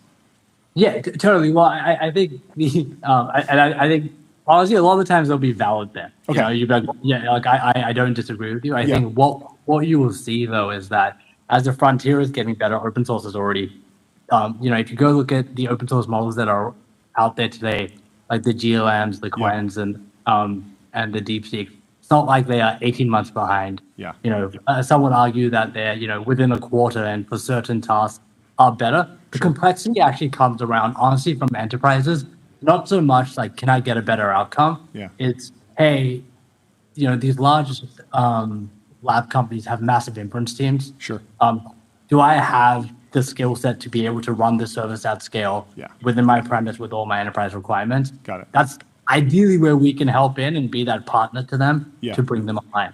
Okay, so walk me through what it looks like when a Fortune 500 company says, okay, we're getting off of just a generic model. We want to do something that we have control over the inference. We're working with Baseten. We're doing, we're doing some custom RL. There's going to be some proprietary data in there. Who's involved? Are they hiring you or a consultant to set up the RL environment? Who's doing the training? No. Walk through all that. I think just engineers and infrastructure engineers. Okay. I think that is like one of the realities right now is that I don't think engineers who don't know how to grapple with AI just, they don't, I don't know if they exist in the future, to be honest. But that being said, like for a lot of these engineers, it's like, hey, how can we make it as easy as possible for you to take this custom model, deploy it, scale it up, either, in our cloud or within your own cloud. And so that is, the job of the software. We have a really amazing forward deploy team that is very happy to help if necessary. But our goal is also just, to enable them to do these things. And that is happening. I think it's early though, especially in the enterprise sector. From your view, do you think we need more Neo labs? Like based on the conversations that you have with customers? Okay. Unpack that. Look, more models are great.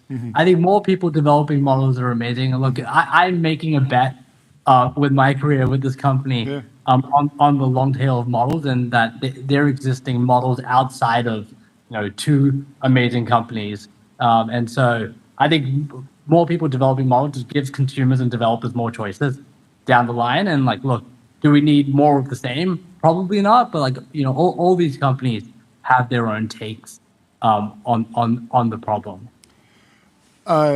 Help me understand your current thinking around model routers, routing inference across big, heavy-duty models that might be very expensive, like using all parts of the Pareto frontier. What are you seeing on the inside? Are companies trying to handle parceling out the workloads themselves, or do they want that to be something that's off the shelf that you sort of provide? What are some of the trade-offs that people are considering these days? Yeah, look, I think it's a spectrum. I think the most advanced companies are 100% doing that. They are breaking up their tasks almost like model by model, and then figuring out how to route. I think less sophisticated folks or people earlier in their journey, probably a better way to put it, are relying on other people to do that. And the model companies are doing this themselves. I think the place where I struggle a bit is like, some of these routing things are just, routing for failover, which is, hey, model just stopped working. Sure. Like we believe that like reliability like should be table stakes for serving models, and ideally you don't have to build across what happens when X model provider falls over, Y model provider falls over, and have that. And that is a different routing problem. Routing based on capability is happening. It is happening outside the model. It's happening inside the model. And as the long tail model come online for specific model tasks, I think there's more and more going to be the case that is being handled by an inference company or inference platform like Baseten as well. Yeah. I mean, that's certainly happened in the database market. Like you have a big Postgres installation. You don't have a MySQL installation there as like a backup, but you might have a Redis caching layer in front of it, right? Yeah. Okay. Help me understand that at the hardware layer. I know you have some insight into NVIDIA's strategy here. I'm very interested in how you or other partners, other folks in inference might be thinking about the future of NVIDIA's like big, powerful racks versus their more legacy chips that might be depreciating, but you could still run a great model on it versus some of the more exciting stuff that's happening with Grok in the future. Look, I don't have a ton of NVIDIA strategy. They're very good. I can hypothesize. Okay. Look, they're amazing partners to us. I think we are chip agnostic, and we think, look, every task and you will have different requirements from a latency perspective, from a cost perspective, even what type of model runs on it. Sure. And so, so like we use H100s, we use A100s, but we also use B200s and GB200s. Yep. And as we get these new types of chips or across providers, we'll be working on them as well. So like if you think about the NVIDIA and Grok stuff, what are they solving for? It's like it's kind of breaking out prefill and decode, using GPUs for prefill. There's a compute bound problem. You can saturate the GPU. You can do batching and have really good throughput. But then you have the LPUs or like the Grok chips for the decode, which are memory bound. You're not doing a lot of new math per token. Why this is hard is that that's a pretty complex orchestration problem between handling workloads that are doing stuff on GPUs and on LPUs. And I think NVIDIA's obviously built amazing software around this to break out prefill and decode dynamos, the name of the software that we work pretty heavily with. But like I think that would just be a new type of chip that the chip providers provide. And I think one thing I don't think you can understate is how powerful NVIDIA's supply chain is, CUDA is, and their ability to be dynamic with architectures changing. And I think we have very, very much bought into that ecosystem and what that enables, especially for inference and customers. Can you give us your take or any insight on how companies at the application layer are kind of wrestling with the laziness specifically? Like everyone at this point has experienced, a product like asking, basically, wanting a product to be able to do something that it can do, and then running into this like laziness element. What do you mean by laziness? I don't quite get that. I would say thinking about let's pick the biggest not to pick on anyone, but like the biggest consumer AI app, ChatGPT, right? Like everyone has experienced asking ChatGPT to do something that it can do, and like sometimes it will just kind of like circle around or like not really get to the thing that you want it to do. Even if you're paying for it on like the max plan or something like that. And so I would assume that every company at the application layer that gets to the point where they're caring about margins is starting to get to the point where they're like, okay, like you don't always, because sometimes the model can be lazy and you're like, great, like you got me a quick answer. You got me what I needed and I can just move on. Yet other times it's like wildly frustrating because it's like asking an employee to do something at 5 o'clock and they're like, oh, like isn't that like to me that's like what defines a great application layer company, right? Like the ones that aren't good are just wrapping around GPT and or whatever model, and you as a user are left to deal with that laziness. I think the best application layer companies, it's like serving the right amount of intelligence for the task, and setting up the harness and how to use it for the problem that your user is asking you to solve for them, or you were trying to solve. Like if a company like Open Evidence was just doing something the lazy way, that would not only be really, really expensive, but they wouldn't do a really good job of solving that problem for their users, and it wouldn't be a great business in the long term. But what makes these companies so good at how they use the models, how they use multiple models, and how they architect that to the thing the user is asking them, and then layering in how do we do this efficiently so we can make a business out of it. And to me there is going to be a great divide in solving that laziness problem. I think that's a good way to put it, actually. You said two things that I'm sort of having trouble reconciling. Yep. You said that you're chip agnostic, but then you also praised the dominance of the CUDA ecosystem. Yep. Is it getting easier to implement LLMs in a way that run on multiple chipsets? We've obviously seen really strong performance from DeepMind on the TPU stack, and Anthropic's talking about TPU now. But for a long time, the narrative was like, oh, it's going to be really cumbersome to re-platform off of the CUDA ecosystem. How are you thinking about just multi-chip architectures these days? Yeah, I mean, look, I think it is getting easier, but it is not easy. You know, Welcome to entrepreneurship. But it's like, it's a, and like, look, just sitting on top of like, that's why like NVIDIA is such a great partner for us. It's like sitting on them doing this stuff. Did you guys play FIFA or anything like that when you were growing up, or Madden? Like, I was more of Counter-Strike, Call of Duty. Yeah, for sure. But did you StarCraft? It's pretty amazing that when we are doing stuff for GPU today, we're downloading from this a website that looks exactly the same as the NVIDIA driver page. Oh yeah. From the early 2000s. That is also the amazingness of it. Of like how rich that is and how powerful it is. And I think that is, yes, it's getting easier, and diversification is great everywhere downstream. But also, like, NVIDIA is just amazing at what they do, and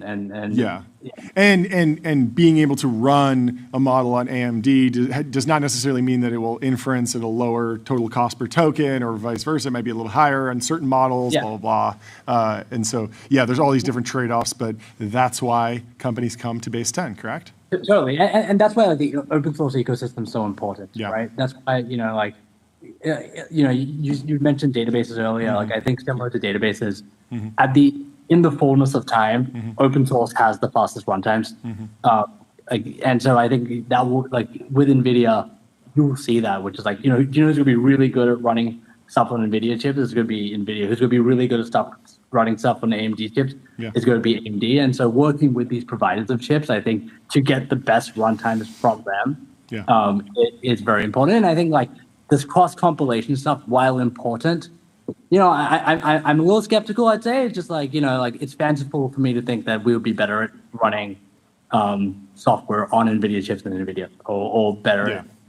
At the lowest level. Obviously, there's all the orchestration software stuff that we are building that we think is very important, but we also very, very invested in those ecosystems. Well, I believe in you. I think you can do it. But I take your point, of course. Well, congratulations on all the progress. Thank you so much great for to taking get the the time to hop on the stream. And have a great rest of your day. Have a great you'll weekend. Be back on any day now. Hopefully not. Thanks for having me, and appreciate you guys. We'll talk to you soon. Goodbye. Phantom Cash. Fund your wallet without exchanges or middlemen, and spend with the Phantom Card. Up next, we have Bryce Nominal. From Nominal. I believe Bryce is the brother of the previous guest from Nominal, Cameron McCord. Wait, Technology Brothers. Not brother. Sorry. Co-founder. Co-founder. Got it. Okay. Well, you build a business with someone for a while. People just assume you're brothers, but anyway. Close second spouse is what I like to say. But yes, that makes sense. Exactly. Anyway, thank you so much for taking the time to come. Where are you calling in from? Guys, hello from Daytona, Florida. No way. Let's go. You're in the garage. You're in the pits. At the Rolex 24. So we are here. So Nominal, the company Cameron, Jason, and I co-founded. We announced our partnership this week with Pratt Miller Motorsports. That's amazing. Congratulations. Thank you. Great timing. Come on. That's fantastic. Yeah, if you don't know who Pratt Miller Motorsports is, they are the heart and soul of the Corvette racing team in the IMSA Race Series. So, this is full on heavy metal sports car racing. This is American dynamism right here. This is American dynamism. I'm about 30 feet from a McLaren. Anyway, this entire garage is full of probably every famous sports car but I don't know if you know, but the most dominant of them all for the last 30 years has been this yellow Corvette right here. Very nice. And that yellow Corvette. Incredible. Look at that. Wow. They have a Nominal sticker. There we go. Incredible. So how's, it's good stuff. Have you caught any of qualifying yet, or have you just been too locked in? Yeah, this is the epitome of forward deployed because we just sent a founder to make sure this went perfect. But it's been really fun. Yeah, I've been here for a couple days. We are think like last night we were running our late night practice sessions. So Daytona itself is a like brutal race to start the season. It's a 24-hour race. I'm not sure if you like me have now seen a Best Picture nominee, but in the F1 movie, Brad Pitt's F1 movie, the first 7 or 8 minutes is actually Sonny Hayes, Brad Pitt, racing here at the Rolex 24. And it's him racing the night shift. So, amen. But yeah, him racing the night shift. And so, last night's practice session, every team gets one night to go out and actually like see the race conditions at night. Different temperature profiles, totally different, race profile. You have like, I found out like at turn 5 right here, you have headlights from the parking lot that you have to deal with. Like, oh, interesting. It's been a wildly interesting journey, but on the Nominal partnership side, it's also been just really fun to see like, we've had a lot of wonderful meetings and things about strategy and race strategy and this and that, but like, we are watching it come alive here. So a lot of the practice and qualifying and everything else has come back to, how do we help them use a lot of data to win? And the pressure's on, right? They're going for the fifth win this weekend. Is that right? Impressive. We've been following a little bit. Mostly the Shopify team. The Shopify team we've been following a lot. For Toby and DHH is out was actually really funny. There's a lot of tech people out there. It's great. There is, the tech community here is like small but strong. It is like the epitome of motorheads. It's people that late in life, found thermodynamics in their life and are like, this is the coolest thing ever. This is way cooler than Kubernetes. It's the best. And for us, we're the timing's great. We were at the track with a friend of the show, Paul, on Sunday.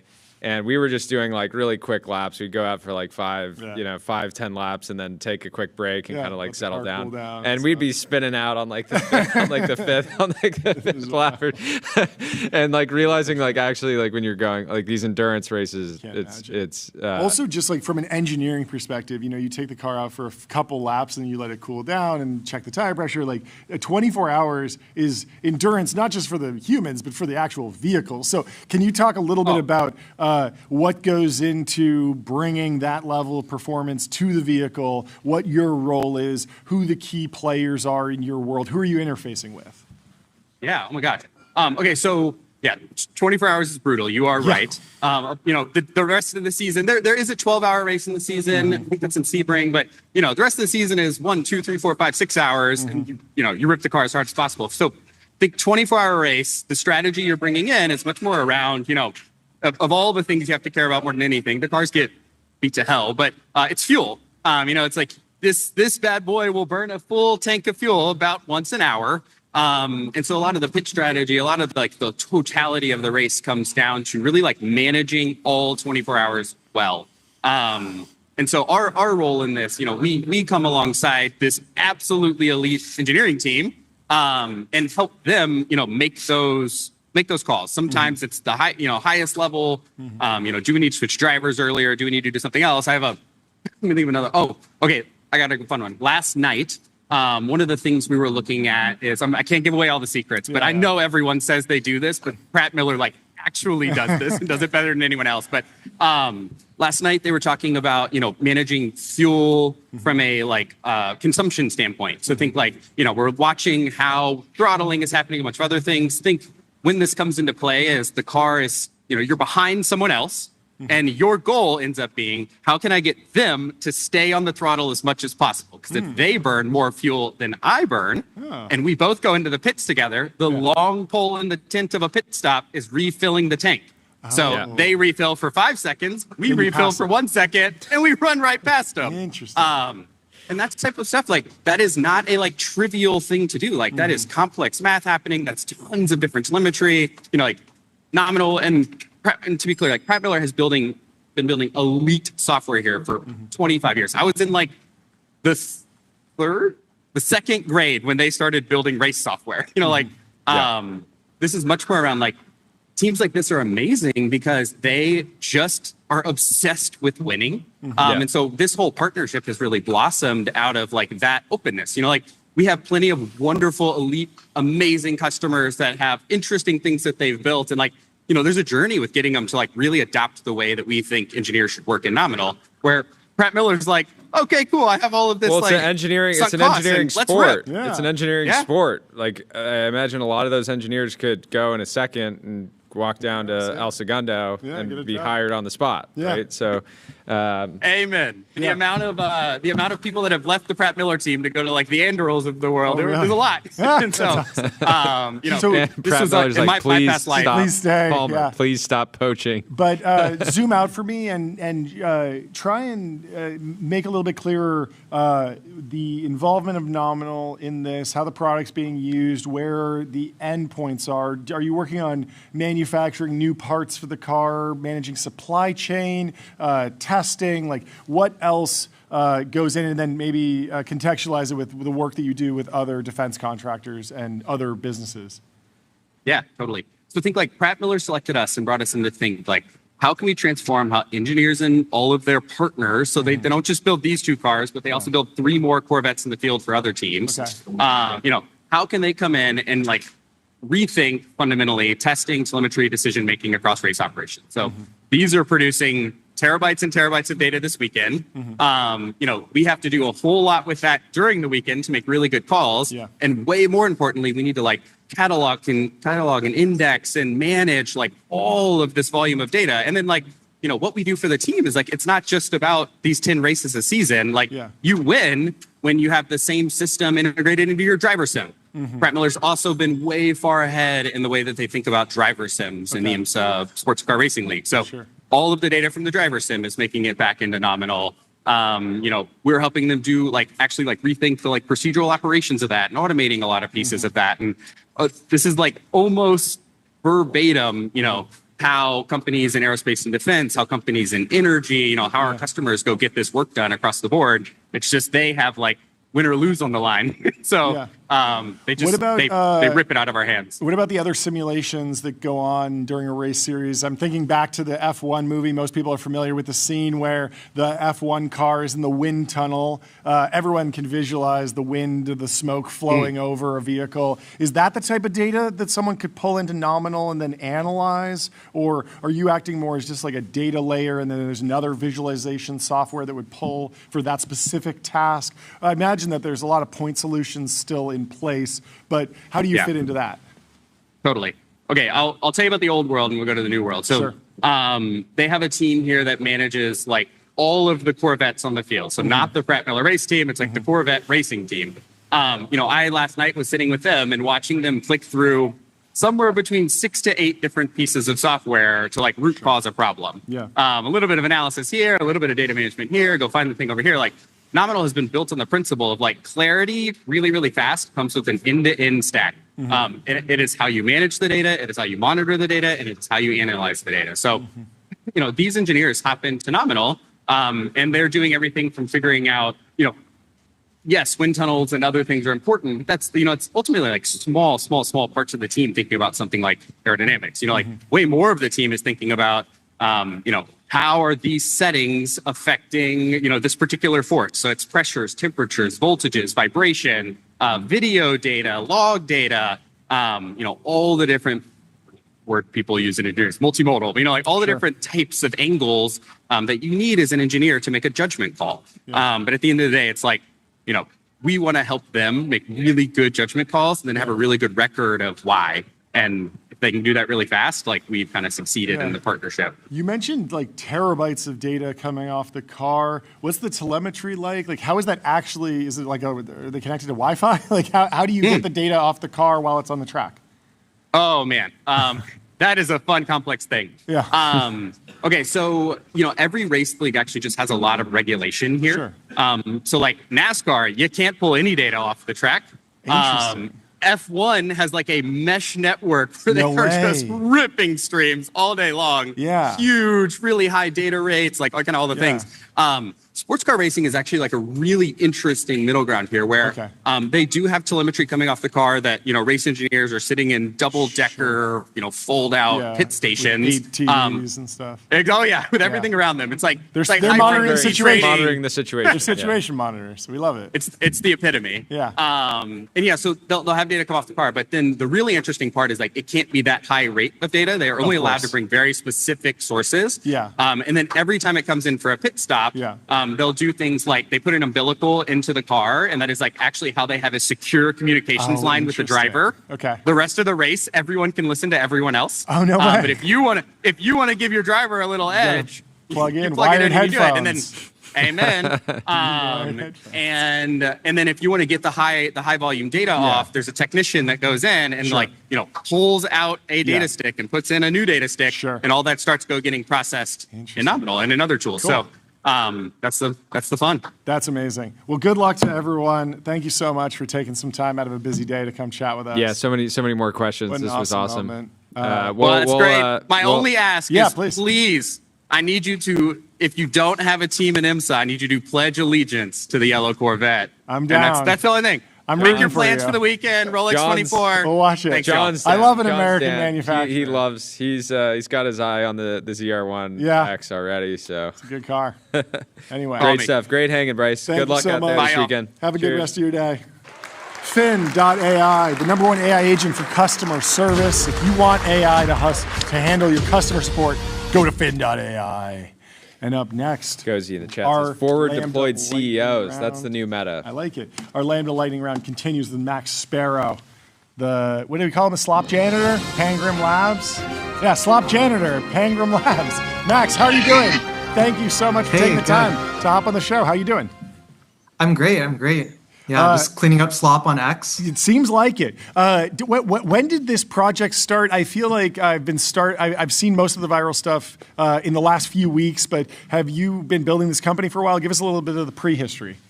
Yeah, so the company's been around for about 2 years. We've been building models to detect AI-generated content. Sure. And just doing a lot of the research. Yes. And trying to be the most accurate in the market. Sure. But it wasn't until end of 2025, December 29th actually was the first day where I launched the Twitter bot, and it's really just blown up since then. People are using it on articles, on basically all of these long form posts that people are just posting slop. Yep. Online. So are you already monetizing it? Because I imagine you have a ton of attention, a ton of people that wind up on the tool. I interact with it mostly I see the screenshots that people post, or I see your post. But are there businesses who have an incentive to partner with you? Are you talking to big platforms, small companies? Like, have you started, what does the business look like today? Yeah. So individuals can either sign up for a free account on Pangram, they can get a Chrome extension and check things in the browser, or you can pay $20 a month to get access to a lot more checks. Yeah. But we also work with internet platforms. Okay. So one of our biggest customers is Quora. Oh, so yeah. they send most of their content through Pangram makes just to sense. understand, is it AI generated or not, because that's against their policy and they want to keep the platform high quality.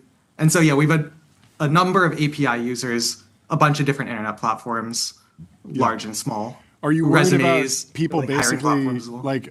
either officially RLing on you, or basically DIY reinforcement learning by just generate me an essay, go into Pangram, it's at 100%, make some changes and remove the M dashes. Okay, it went down to 70%, rewrite a couple sentences and just keep iterating until I get it down to 0%? People are trying. I think that's part of the fun is that this is such an adversarial space. Oh, yeah. And so part of keeping up with it is just making sure, we're robust to these GRPO attacks and this RL on the model. Yeah. Does it make you mad when people are sharing an article on X and it's obviously written by AI, but they're just this is the most well-written essay I've ever read on this topic. Changed my life. This changed my life. God. Infuriating. And the person probably spent 15 seconds just typing in ChatGPT, make it really deep, make it really good. Yeah. No.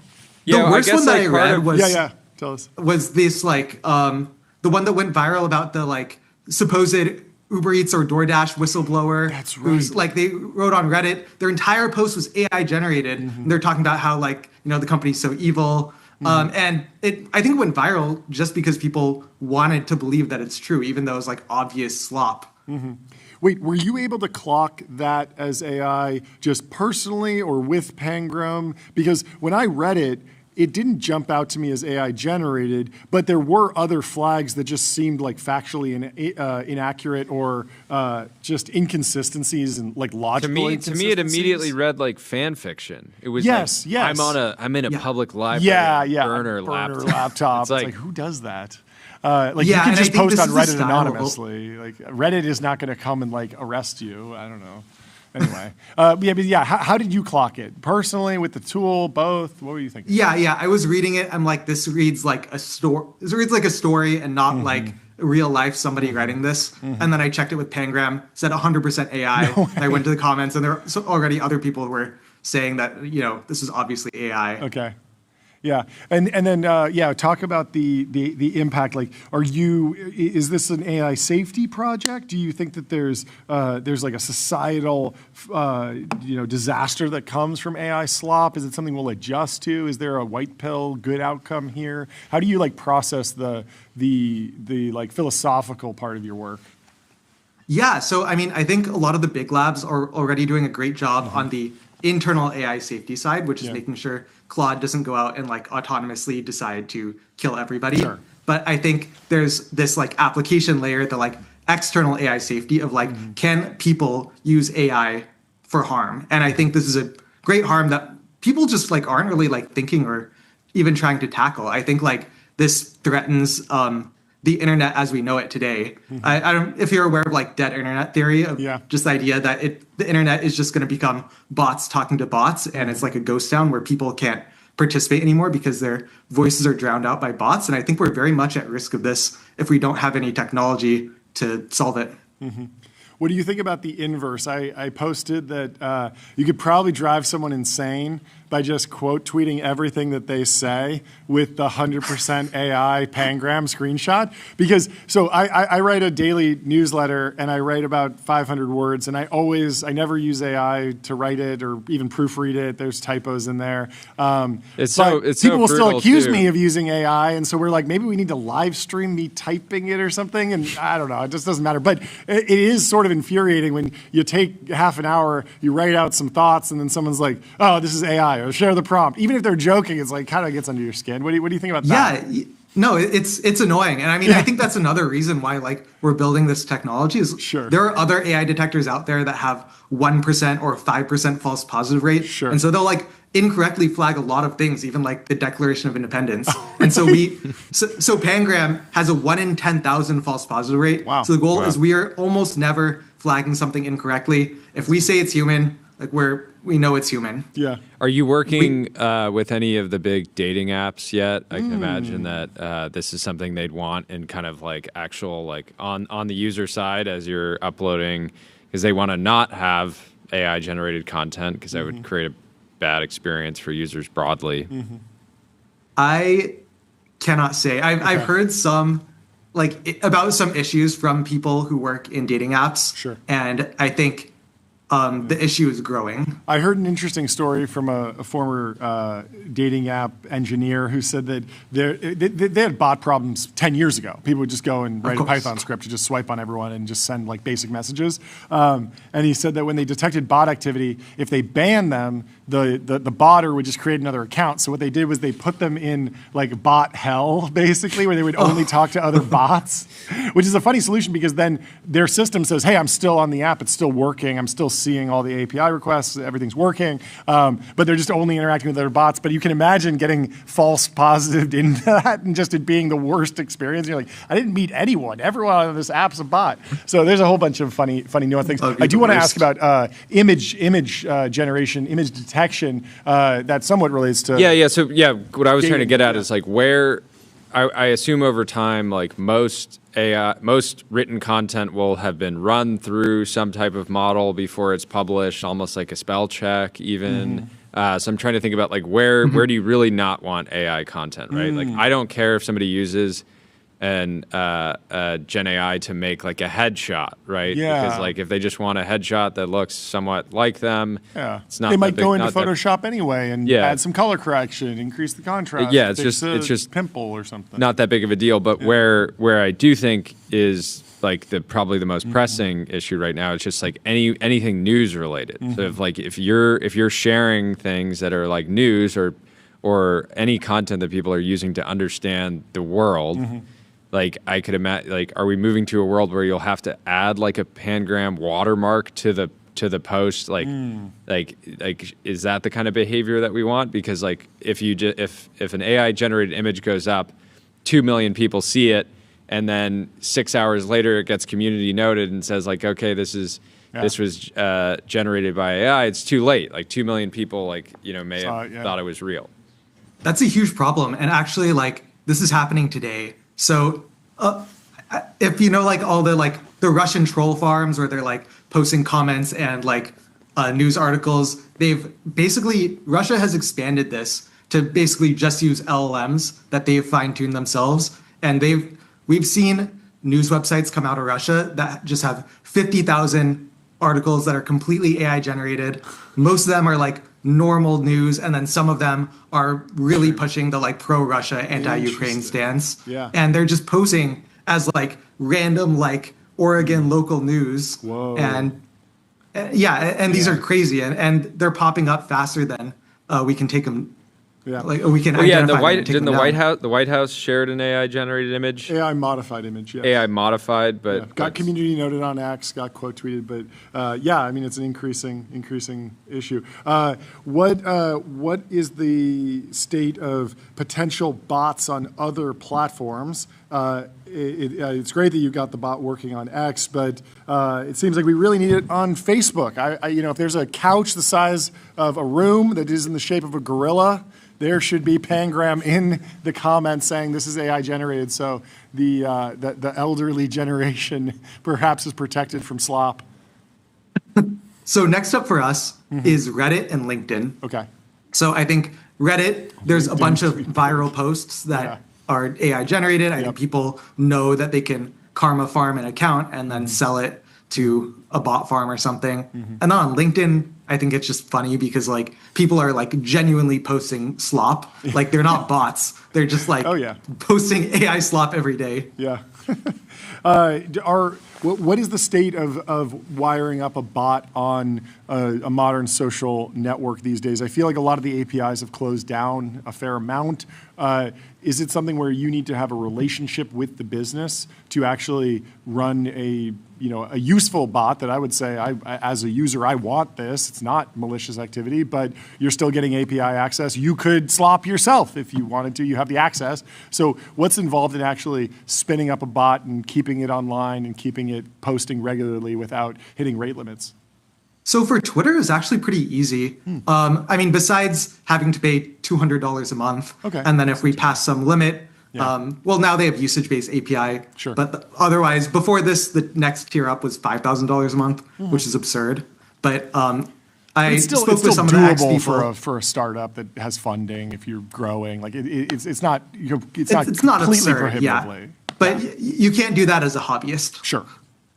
But yeah, it was not too bad with X. And then the other platforms seem to be a lot more locked down. So LinkedIn, I've been waiting for API approval for 2 weeks now. And Reddit, kind of same thing. Yeah. But I mean, Reddit seems to be pretty bot friendly. So I think we'll get there eventually. Yeah. I've never seen a reply bot on LinkedIn, but have you been surprised by that. conversations with any of the platforms? Because in some ways they just want more content that's engaging. And so there's kind of like this dilemma where they might say like, yeah, we're looking to crack down on fake imagery, but in reality they're like, okay, this is driving engagement. This is not like, it's like, even with X, people have always said like, do they really want to crack down on bots, or like do they just say they want to crack down on bots? Because in some ways, like, it's just driving notifications for people that might not otherwise be having a lot of activity. One man's slop is another man's filet mignon. The LinkedIn trust and safety folks seem so resigned. It seems like they're having such a bad time because in every single text box, there's a little like write with AI button. So like I want to compose a post, I write 20 words and then have it expanded out into like a long essay. Or same with like in-mails. They'll AI generate in-mails that are customized for the person's profile. And so like they can't actually do anything around like AI slop or using AI as a signal because it's so integrated into the platform at this point. And I think to the detriment of the platform, like the quality of content there is so low now. It is how many growing, words? How many words of text do you actually need to detect if something's AI? Yeah, I've seen some people tag Pangram with like someone will post like one sentence, and it's just like I don't know if it's a hallucination or something, but it's a funny meme. So our official line is 75 words, but I made it smaller for Twitter because obviously there's so many short posts, and typically what is going to happen is just going to say it's human, like. Unless it's like really obviously AI or like as an AI language model, comma. Sure. Yeah. Yeah. The main it almost doesn't really matter because like I really want to know if something's AI if it's really long. Yeah. Okay, Totally. I only want to read this for the most part if I know that somebody put in a lot of effort to like actually say something. And there is the flip side, which is like if someone does a really cool deep research report in one of the LLMs and then they just shared a link to it and they're just like, hey, I was interested in this particular research report. I generated it. You can just click here and read exactly what the prompt result was. I might be down because I like reading deep research reports sometimes if I prompt them, and I might be interested in what you prompted. The funniest short Pangram request is always someone will say, is this article AI? And then Pangram will come back and say, yeah, it's 100% AI. And then someone will say, is the request to call Pangram AI? And Pangram will say, like, no, it's not. It's human. No. But anyway, so what's next? What's next with the business? What's the state of the company? How large is the company? Where do you see this all going? So far, we're pretty small. We're still seed stage, 9 people. But since July, we've grown 25x in terms of users and number of queries.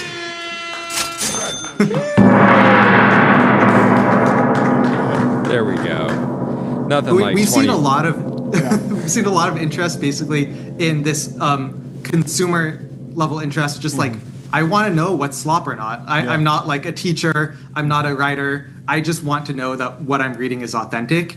And so, what's next for us? In my opinion, look forward to a Chrome extension that's like ad block, but for slop. Ooh, I like just gonna automatically block everything that's slop on the internet. Do you own slopperNot.com?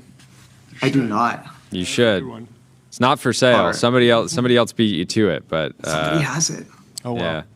Well, congratulations on the progress, the virality. I love seeing it, and thanks for all the hard work. It's really doing good for the world. For sure. In the slop era. Yeah.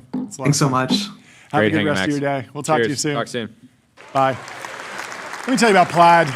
Plaid powers the apps you use to spend, save, borrow, and invest, securely connecting bank accounts to move money, fight fraud, and improve lending, now with AI. Next up.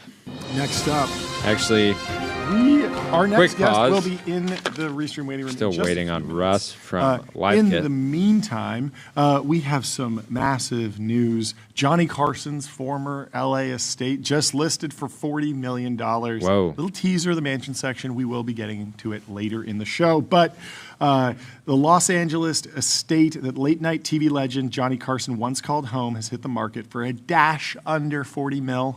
All proceeds from the sale have been earmarked for 3 charities: Cedars-Sinai Medical Center, the David Geffen Foundation, and SHARE, which supports disabled, abused, and neglected children.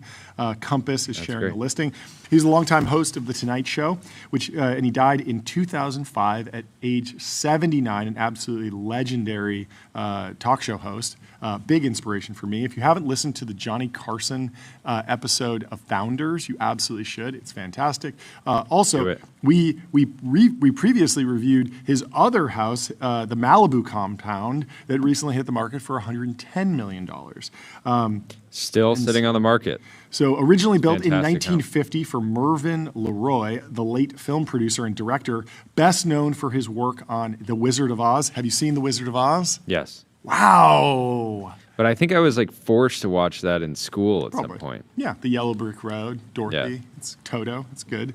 The estate rests, this particular estate rests on 1.5 acres in the prime Eastgate enclave. A gated driveway bolstered by a security booth empties at an expansive motor court with 2 garages with room for 4 vehicles, with sprawling stucco and stone accented structure at its center, offering 6 bedrooms and 11 bathrooms. It's 9,000 square feet across a single level. It's introduced via a marble-clad foyer with access to an elegant wet bar-equipped living room that wraps around to a cozy wood-paneled den. I like that. I like the sound of that. Den. You love a Very wood-paneled den. I love wood paneling generally. Ideally, mahogany, the official wood of business. We need a mahogany sponsor. It's truly huge missed opportunity. From there, we've been mahogany's strongest soldiers. We love mahogany. From there, a spacious living room sports a fireplace and pocketing doors spilling out to a pillared loggia. I'm not familiar with that word. While a formal dining room connects to a kitchen with an eat-in island and a breakfast nook. A soaring rotunda flows to a posh primary estate, which has a fireside sitting area and dual walk-in closets and baths. It has a tennis court. Of course. A basement with a wine cellar. Detached 2-story guest house that once housed Carson's office. The amenities continue outdoors. The manicured grounds host a sun deck, encased pool, and spa flanked by an open-air cabana with a fireplace, as well as a lighted tennis court and a viewing pavilion holding a kitchenette and powder room, so you can view the tennis that's played. Per the Wall Street Journal, Carson had to convince Joanna to relocate from the East Coast to the West Coast. She was truly a New Yorker at her core, so it was hard to move her out to California. The nephew said, who's How the about trustee of 1.5 acres in Bel Air? Will that do it? Not a bad option. Well, there are some other stories in the mansion section which we should go through. First, let me tell you about Railway. Railway simplifies software deployment, web apps, servers, and databases run in one place with scaling, monitoring, and security built in. I loved hanging with Jake yesterday. He is potentially a Joe Rogan CEO. Fantastic conversationalist, fantastic. The way he breaks things down, tells stories. I really enjoyed that conversation. Yeah, he'll be back. He's on a generational run, and congratulations to him again on the good news. So the Call of Duty creator, Dave Anthony, has a custom Bel Air mansion. It just sold for $22 million. And we will tell you more about this property after our next guest joins, because we have Russ from LiveKit in the TBPN Ultradome. Welcome to the show. How are you doing, Russ? Yo, Jordan. How you doing? Good to see you. Great to be back. Good yeah, to see you guys. Thanks so much. First, kick us off. Give us the news. What happened? Dude, the news. LiveKit is a unicorn. Woo! Whoa! A $100 million Series C at a $1 billion valuation, led by Index Ventures, Salesforce, Altimeter's in, Redpoint's in, and you're now a $1 billion company. How does it feel? Feels amazing. Is the job finished? Is the job finished? Yeah. Overnight success. No, definitely not. It's day zero, but yeah, it took 20 years. It's pretty incredible. What were the key growth unlocks, the key KPIs? What was the first slide in the deck that got the deal done? Is there a break in the graph, or has it just been continual growth and you're ready to take the next step?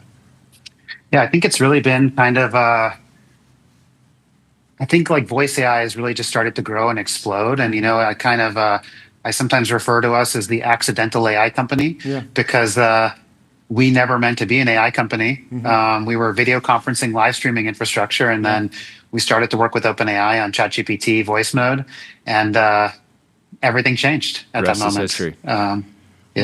What do you see as the key user experience UI features to a great voice mode experience? I deliberately daily drive all of the major LLM platforms now, and I'm starting to notice little subtleties about, does this one have the ability to go back 15 seconds, forward 15 seconds, make it like a podcast player, more familiar UI? What do you think is the most important for a potential customer to, if they're implementing a voice experience, how much should they make it feel like a podcast versus an avatar that they're interfacing with?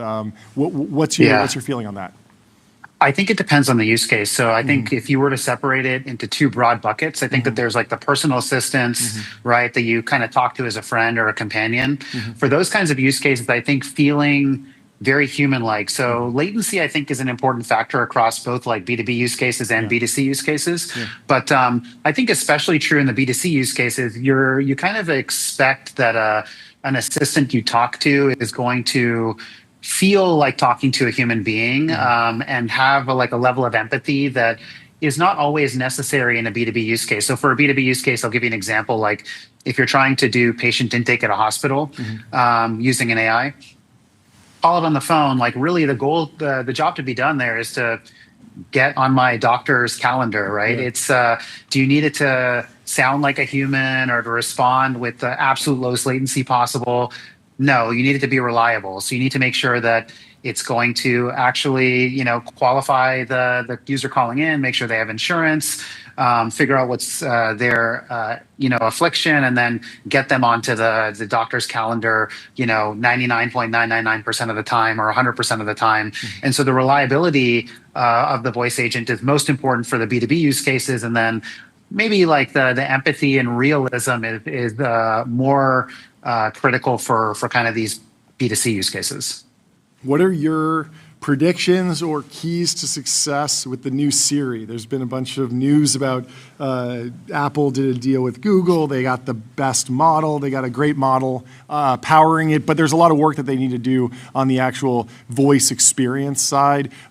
What would your best practices be for Siri V2?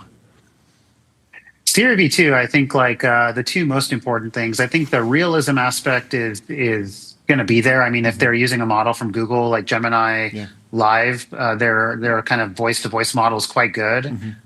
Feels quite realistic. Maybe one area where it could use a bit more. It could use a bit more empathy in some places, I think. And they just acquired a company called Hume in the space, which has a pretty strong kind of deal. Yeah, that's right. Yeah, the licensing deal. So that model has a lot of emotion and does sentiment analysis in real time. And so I think that'll be an important unlock for Apple as they're using the Google model for this new Siri. I think the other thing is just having access to the right knowledge and reliability. Like the thing that just kills you with the original version of Siri is it's not reliable. It can't do half the things, and sometimes it does a web search when you actually just want an answer. And it's so I think the reliability of it and making sure it has access to the right tools and can invoke those tools at the right time. I think that's going to be another critical thing. But Apple's pretty incredible when they focus and try to nail an experience. So I think they'll get it done. One interesting thing about Siri is there is a woman who voiced Siri. There's a singular voice, and I think everyone, no matter how much they use Siri, if they hear the voice, they're familiar with that identity. How do you think about companies that offer either one singular voice and they just build a brand around it, and that is really an embodiment of this particular AI system? They give it a name and a personality, and it has one voice, versus giving the consumer the option to have multiple voices or even steer the voice over time with real-time sentiment analysis? Yeah, I think it depends again on the use case. So I think I'm glad you brought this up. So for Apple, for Siri 2.0, right, we're talking about a digital assistant or a voice assistant that is running at the scale of the entire world, right? Apple devices are everywhere. And so when you think about delivering a great experience at scale like that, or at that level of scale, you have to think about kind of how do you meet the user where they are. So to speak on voices in particular, it can't just be one voice. I mean, it has to speak different languages well. Right, that's one thing. It culturally, you have to think about accents and some of the paralinguistic cues. If I say or the way that I speak also varies, or the way someone speaks varies across cultures as well, varies across languages. There's different customs, and so if you're trying to build a voice assistant that can meet the needs or feel like the right experience at the scale of the entire world. you have to go really deep on kind of all of these different aspects, conversational dynamics. What are the right voices? Do they have the right accents? Do they speak the right languages reliably? All of that stuff matters. And so that's that's something that at Apple's scale and scope, they have to solve that. For something that's a bit more contained, like at a hospital in a particular part of the U.S., you may not have the same kind of constraints or requirements. What's your opportunity in robotics? It's the next big wave. I think that robotics has kind of this 80% overlap with voice AI, in that you can think of like a humanoid robot, which are a lot of the robots that are getting built now by companies. You're not going to interact with that robot with a keyboard. You're gonna talk to it, and it's going to have this additional capability where it's going to have eyes and be able to see you and move in response to what you do and your actions. And so you're going to talk to that thing, and that's the overlap. But then there's a lot of other new stuff that you have to do in the robotics use case, because it has vision and because it has limited connectivity. So that robot may be out there in the field. It may not always be able to connect to the network. You may need to be able to do things kind of locally or on a local network if connectivity is compromised. So there's like a lot of opportunity to build in the robotics space. It's still a bit earlier than I would say voice AI is now, in terms of like how it's scaling up and being adopted. But it's a wave behind voice AI that I think is going to be even bigger than voice AI. Are you tracking benchmarks around latency? I'm interested to know what you think about the progress to reduce latency in voice interfaces, and particularly what the bottlenecks are. Do we need to just distill models down further? Do we need custom silicon? Are there going to be dedicated chips, ASICs for inferencing voice models? Because I'm not sure if you've seen those Instagram reels where people are doing like the human impression of ChatGPT voice mode, and they sort of like pause. Sure. And it's funny. I thought you were going to talk about the guy who's like, I'm lying in front of the train tracks. Oh, no. Not that. But you've probably seen these. You're seeing your product in action. Honestly, it's a great ad for voice mode. But it feels very much like we're almost in like the dial-up internet era of these voice interfaces, where there's this like little delay, and that's clearly going away. But I'm interested to know, like, technically what needs to happen to remove the delay from voice interfaces. Yeah, so the way to think about it is that there's kind of a bunch of different components to this end-to-end experience of like I speak, model thinks, model speaks back, right?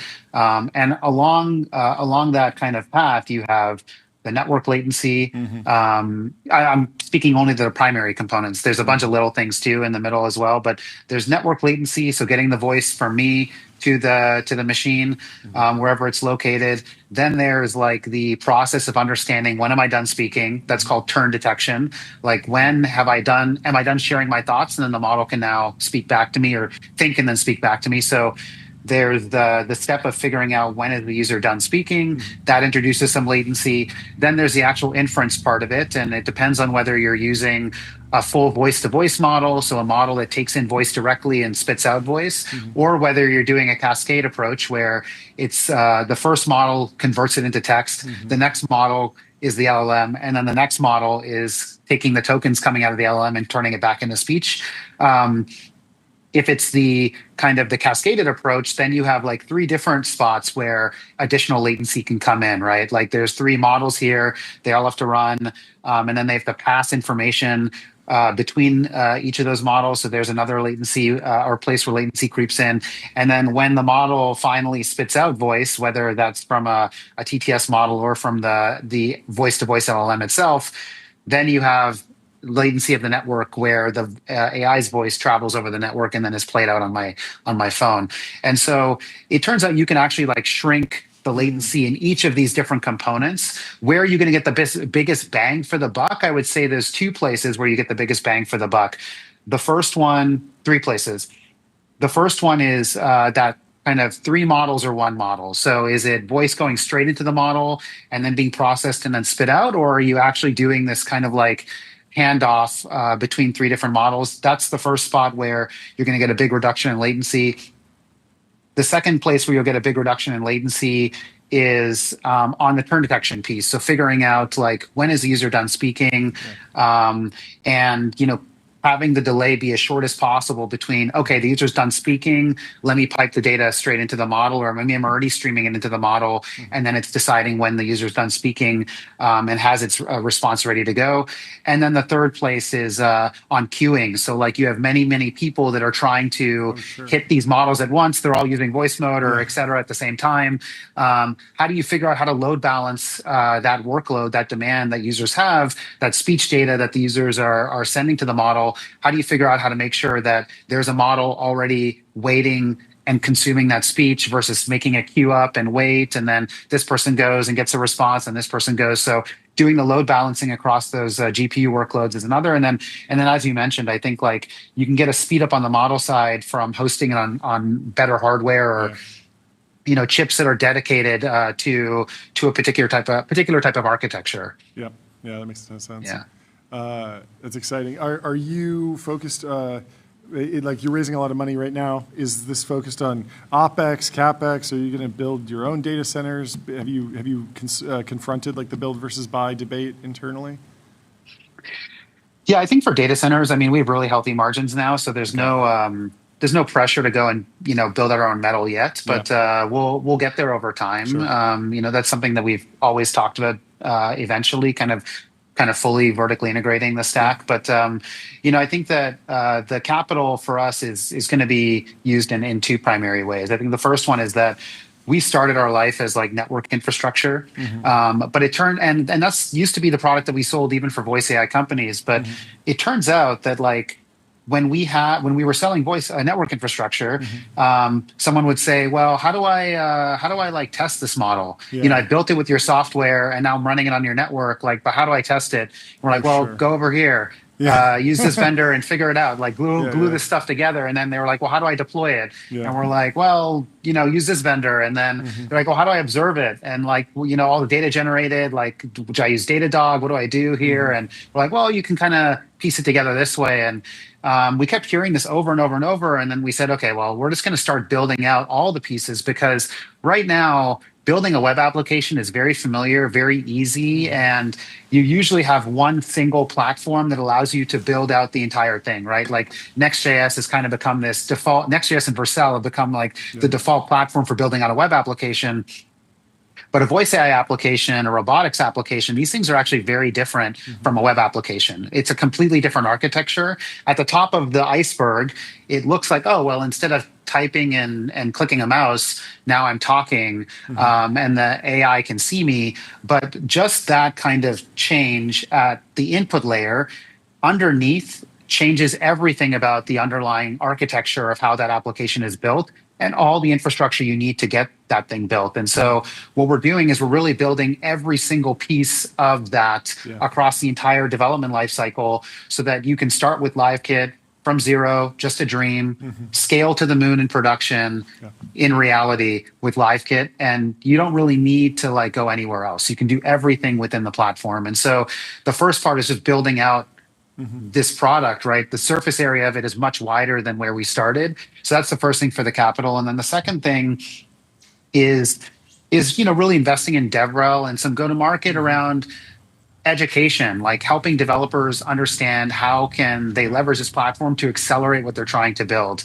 It's like lots of sample apps and workshops and things like that, events to make sure that people know that there's this tool that's kind of magical and can accelerate, their roadmap and their kind of progress towards the vision of what they're trying to do. Yeah, makes sense. Well, congratulations again. Thank you so much for taking the time to come chat with us. And hope you have a great rest of your whole team. Yeah, have a great weekend. We'll talk to you soon. You too. Cheers, Appreciate it. Goodbye. Let me tell you about Figma. Figma Make isn't your average vibe coding tool. It lives in Figma, so outputs look good, feel real, and stay connected to how teams build, create code-backed prototypes and apps fast. Back to the Rob report. Call of Duty creator Dave Anthony's custom Bel Air mansion just sold for $22 million. It was down in price. They first listed it 18 months ago for $27 million, and subsequently it underwent a number of price drops. He was the pioneering video game writer, director, and producer. He offloaded the residence in the posh Bel Air neighborhood of Los Angeles he acquired 15 years ago in 2010. He paid $3.5 million for it, did some renovations. Now he has sold it for $22 million. The sprawling brick and limestone home sold to an unidentified buyer, repped by Ron Smith and David Berg of Compass for $22 million, which is a lot less than the creator of the blockbuster Call of Duty Black Ops franchise originally wanted. However, it's still a whopping $18.5 million more than he and his wife paid for an existing 1940s house on the hillside property before raising it and embarking upon a custom rebuild in 2018. So they bought it when did they buy it? They bought it 15 years ago, and then 18 years go by, then they do the custom rebuild. Wow. Completed in 2022. Fantastic. You're a fan. It's set on a gated and hedged hillside parcel spanning almost 3/4 of an acre. The Oren-Dothan designed abode now offers 7 bedrooms, 8 full baths, and 2 powder rooms in roughly 9,000 square feet of H-shaped living space across 3 levels. English country-inspired interiors by Marie Carson and ML Design sport plastered brick walls and floors clad in wood imported from Germany's Black Forest, plus smart home and security systems. Standing out on the main level is a fireside living room with a vaulted oak beam ceiling. John, if you've seen Star Wars, you'll love this room. Have you seen Star Wars? I have seen Star Wars, Jordy. I've seen all of them multiple times. I am a fan. The kitchen is outfitted with a fossilized stone eat-in island decor and sub-zero appliances and a windowed breakfast nook with built-in banquet seating, while the primary suite has a projector and a retractable 100-foot screen. Wow, that is a big TV. Or projector. A seating area that opens to a balcony and a marble bath anchored by a nickel soaking tub. Lower level features a soundproof movie theater. So they have a 100-inch projector in the master, and then you go downstairs and there's a soundproof movie theater. This guy liked media. Makes sense. Film enjoyer. Maybe he was playing Call of Duty on these on the movie theater screen. It has cashmere recliners and an entertainment lounge with a bar and a climatized wine cellar. And upstairs, a mirrored gym in a dark-hued study. We love the dark-hued studies here. This is the second one we've found so far. It's also soundproof. It has a wet bar and bookshelves concealing a server area that doubles as a panic room. Interesting. Outdoors, the grounds host a tiled zero-edge pool with a Baja shelf and spa, grilling station, fire pit, conversation area, and fountain with lights and jets choreographed to music. Interesting. There's also a cobblestone motor court flanking a 2-car garage. Born in Liverpool, England, Anthony relocated in 2004 to Los Angeles, where he worked on Call of Duty, one of the best-selling video game franchises of all time, with more than 500 million copies sold to date. His breakout came in 2010 with Black Ops, which he directed and wrote. He also wrote and directed the sequel. He went on to launch the gaming studio Deviation Games, which recently closed up shop. As of now, he's reportedly pursuing a new challenge professionally. Well, we'll have to have him on the show and get the update on what he's doing next. Have you played Black Ops, or were you strictly Modern Warfare? You played Black Ops. I enjoyed Black Ops as well. Were you, Tyler? Were you a Black Ops kid? Yeah, Black Ops 2. Black Ops 2 was the one. Yeah, I guess Black Ops 3 maybe. Sort of underrated. I've always been a fan of the single player the experiences, I think, more than the average. The multiplayer is still like fun. You mean like zombies or campaign? No, campaign. I feel like there was actually one Call of Duty recently. You would be just a campaign I like guy. The campaign. It's very cinematic. It's like a James Bond movie. You know that meme of what Greenland's going to look like, and it's from I think it's from Black Ops 2, where they're on the snowmobiles and they're shooting people they're going through the forest. That's an iconic scene. I like the big set pieces. I like the stories. Yeah, it might not be. That's the probably the most memorable campaign right. moment in any. No, it's definitely no Russian. Yeah, no Russian. Yeah. Did you ever play that, Jordy? Wow. No. Fake gamer over here. Which version was it? Fake gamer. It's in Modern Warfare, right? I actually don't know. I don't know. I think it's more work. Was that the... Yeah, No Russian is they go. It was a very controversial scene. That one was super dark because you go behind the scenes and you're embedded as a Russian. You're doing like a false flag attack basically, and your job is to like shoot a bunch of people in an airport, which is very aggressive, very controversial, super dark, but certainly memorable. As is Shopify. Shopify, the commerce platform that grows with your business, that lets you sell in seconds, online, in-store, on mobile, on social, on marketplaces, and now with AI agents. Let's head over to Montana. Okay, we're going to Montana. The booming mountain town with Montana's most expensive real estate. Once a remote ski outpost, Big Sky has transformed into a destination of wealthy homebuyers. In southwestern Montana, near Yellowstone National Park, is Big Sky, a mountain community that emerged around 1973 with the opening of remote ski area Big Sky Resort. Over time, Big Sky has transformed from a scattering of residences and businesses into a true town. Lately, the 10-year Big Sky 2025 plan added new world-class ski infrastructure, a modern luxury residential resort, to reshaping the property landscape. This is helping push Big Sky to the top of the state's price charts with a median listing of $3.05 million in December. Despite this growth, the community keeps an authentic Montana feel. Dressing up still means putting on cowboy boots, jeans, and maybe, just maybe, a cowboy hat. Town Center is a newer commercial and housing hub with a mix of dining, shopping, hotels, and recreation. Nearby, the established Meadow Village has a small business area. Let's give it up for small business areas around the country. And a residential feel. Together, these two districts have merged into Big Sky's growing downtown Lone Mountain Ranch.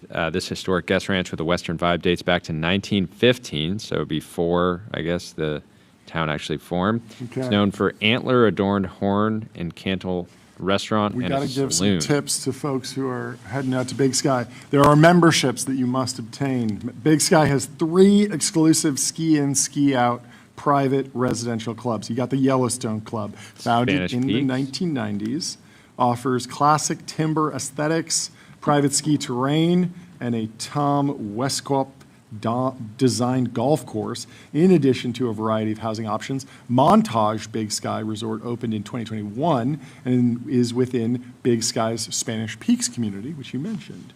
It has a 139-room hotel and private residences. Ownership provides an opportunity to join Spanish Peaks Mountain Club. And then there is the one and only Moonlight Basin Resort on the grounds of the Moonlight Basin Club. Yeah, this just opened. This is great. I have 2 friends there right now. It looks incredible.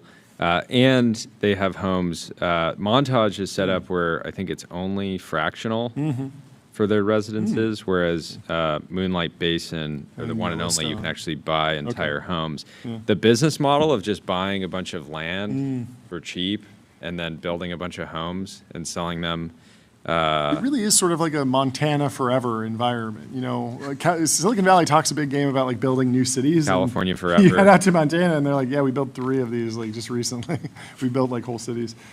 Ski season is obviously the big headliner. Big Sky's calendar is actually a tale of 2 high energy peaks. Winter at the ski resort, spanning 5,850 acres, and one of the largest in the U.S. is the Undisputed King. But in the summer, the Big Sky PBR claims the throne as the premier event. It brings together the world's elite bull riders to an outdoor arena in Town Center, pairing the raw grit of professional bull riding with pyrotechnics and mountaintop sunsets. We got some advice for the buyer. The majority of the full-time residents typically live in the vicinity of Meadow Village or Town Center, where there are more condominiums, a real estate broker says. Within a quarter mile outside downtown, there are single-family homes, part-time and second home residents, and on the other hand, often buy in the mountains where there is ski access. Bullis suggests keeping an open mind. Some prospective buyers initially want a single-family residence, she says, but even those who thought they needed a 4 or 5 bedroom house may be swayed by a well-designed condo aesthetic or the convenience of being able to easily lock up and rent out the unit.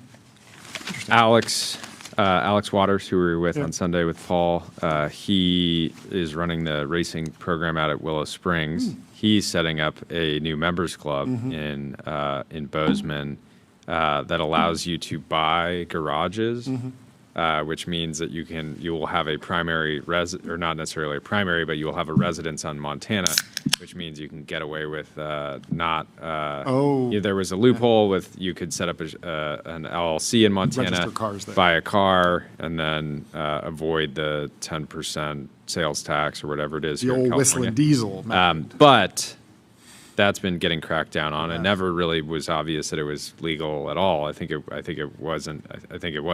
It also aesthetically it was a little offensive to some people. They said there was sort of a carve out if it was like, oh, you had to do it because of certain regulations, like a certain car couldn't get approved. But there were a lot of people that were like, hey, you bought a $800,000 car. Why can't you just afford to pay the taxes, the sales tax or whatever? Why are you nickel and diming? Like, can you really afford that Lambo if you can't just put a California license plate on it? It always had like a little bit of like an aesthetic, like, you're skipping. Well, skipping some people were doing that specifically because their cars wouldn't pass smog in California. Yeah, if they're old or retro, like you sort of get a pass. Anyway, Graphite. Code review for the age of AI. Graphite helps teams on GitHub ship higher quality software faster. Over the Graphite. Did you see Amon is headed to sea? No way. Got a video here. Okay, let's play it. Pull up this video. Yeah. Amon at sea. They're calling it a philosophy. Is it it's a boat? It's a cruise ship? Let's play this.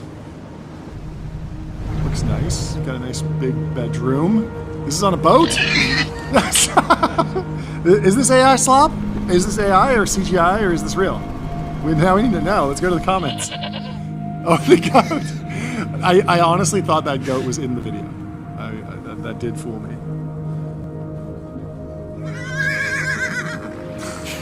The horse. That is a big boat. Wow. That's a big boat. It does look like they actually built this thing. Will this get you to They're gentrifying cruises, John. Incredibly, absolutely incredible. You truly nailed it. Wow. The comments? Adoring. People love it. Amangati is the embodiment of space and seclusion, comprising just 47 spacious suites. The yacht is imbued with the same quiet elegance as Amon's sanctuaries on land, with unparalleled service from the onboard team, attuned to discretion. So it's a big yacht, John, but it's a lot of people. Yeah. You're looking at hanging out with it's over 100 people with the staff, I would assume. Yeah. You got 47 suites, a couple people per suite, and then the staff. That's a lot of people to be on a boat. I'm sure it'll be an amazing experience. Are you signing up? I would. I'm not. I've been anti-cruise for a very long time. I think that there might be an over-rotation against cruise culture. It's been degraded in many ways, where many cruise ships, the aesthetics are very like, okay, you're just basically drinking and gambling the whole time, and it's sort of like boring and bland. And it's certainly not the correct cultural way to visit a country. Like, if you're just like, yeah, I've been to, France. No, I didn't go on land. I was just on this boat drinking and gambling the whole time. It feels uncultured sometimes, but I think that certain cruise ships might offer specific things that people might enjoy. It depends on what you're going for and what the community will be like on the boat, what the goals are. Who knows? Maybe it's all slot machines on the Amon. I stayed in Montenegro for a couple weeks once, and it was so funny because you'd just be in like the most quaint little village, like by the sea. Yeah. There's tiny little boats out. Yeah. It's totally idyllic. And then just like this massive cruise ship would just like roll into the port of this tiny town, and it would kind of kill the vibe. I like the smaller boats. I like a catamaran, something you can scuba dive on. I guess my big question with the Amman cruise is, like, if you're staying at Amman, it's probably think like $50K for the week for a room. Especially during peak season, and so assume, and like renting like a pretty nice yacht with a full staff that's private is like probably it's that's around like the same. Or potentially like slightly more, but I'm not sold that this is going to be that great of a trade. So the thing is, especially if you're going with friends, you're just like, do you want to go on the Amman? Do you want to go on the Amman boat? Yeah. and you're sharing it with 100 other people, Yeah. or do you and like friends You might want to get your own boat? You might like hanging out with other random people that are there on the Aman boat. Like there might be serendipity that comes from the community. That might be. I've met some cool people. Yeah. What if you get like 100 of your boys? To also- Yeah, just you just load the whole thing. It's just your boys. Yeah. Maybe like 200. Pack them 4 in each suite. You know, you take the mattress off the bed, and then half the dudes sleep on the box spring, and then half the dudes sleep on the mattress. That on the would be floor. such a funny bit to run on the Aman. Yes. Is basically pick the most like figure out like what is like the least desirable dates like next year. Yes. For cruising in general, Yeah. and then all of your friends book it at the same time. It's like a fraternity offsite. Yeah, that would be good. Brotherhood trip. But yeah, I mean, there's nothing wrong But with even then, booking at that one point, you could luxury get suite, how it would be cooler to putting rent all like your crew in there. It would be cooler to rent 10 yachts with your friends all at the same time, Yeah. and then just like park them and Yeah. hang out. I like the idea of just smuggling as many of your boys into one room as possible. Just be like, sir, you selected just 2 guests. Why are there 14 dudes in your room? Why do you have 30 Why sets did you ask of for luggage? a 7th cot to add to your to your room, sir? What's going on? You're like, don't worry about it.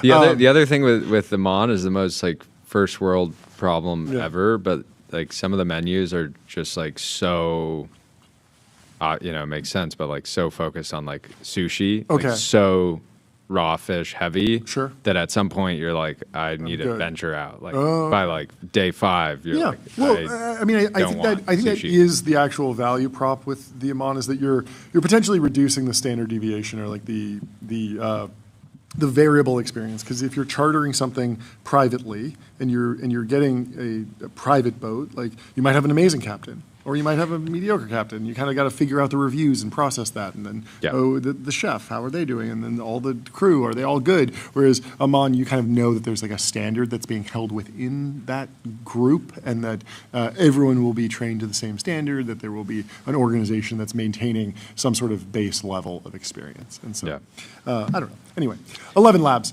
Build intelligent, real-time conversational agents. Reimagine human technology interaction with 11 Labs.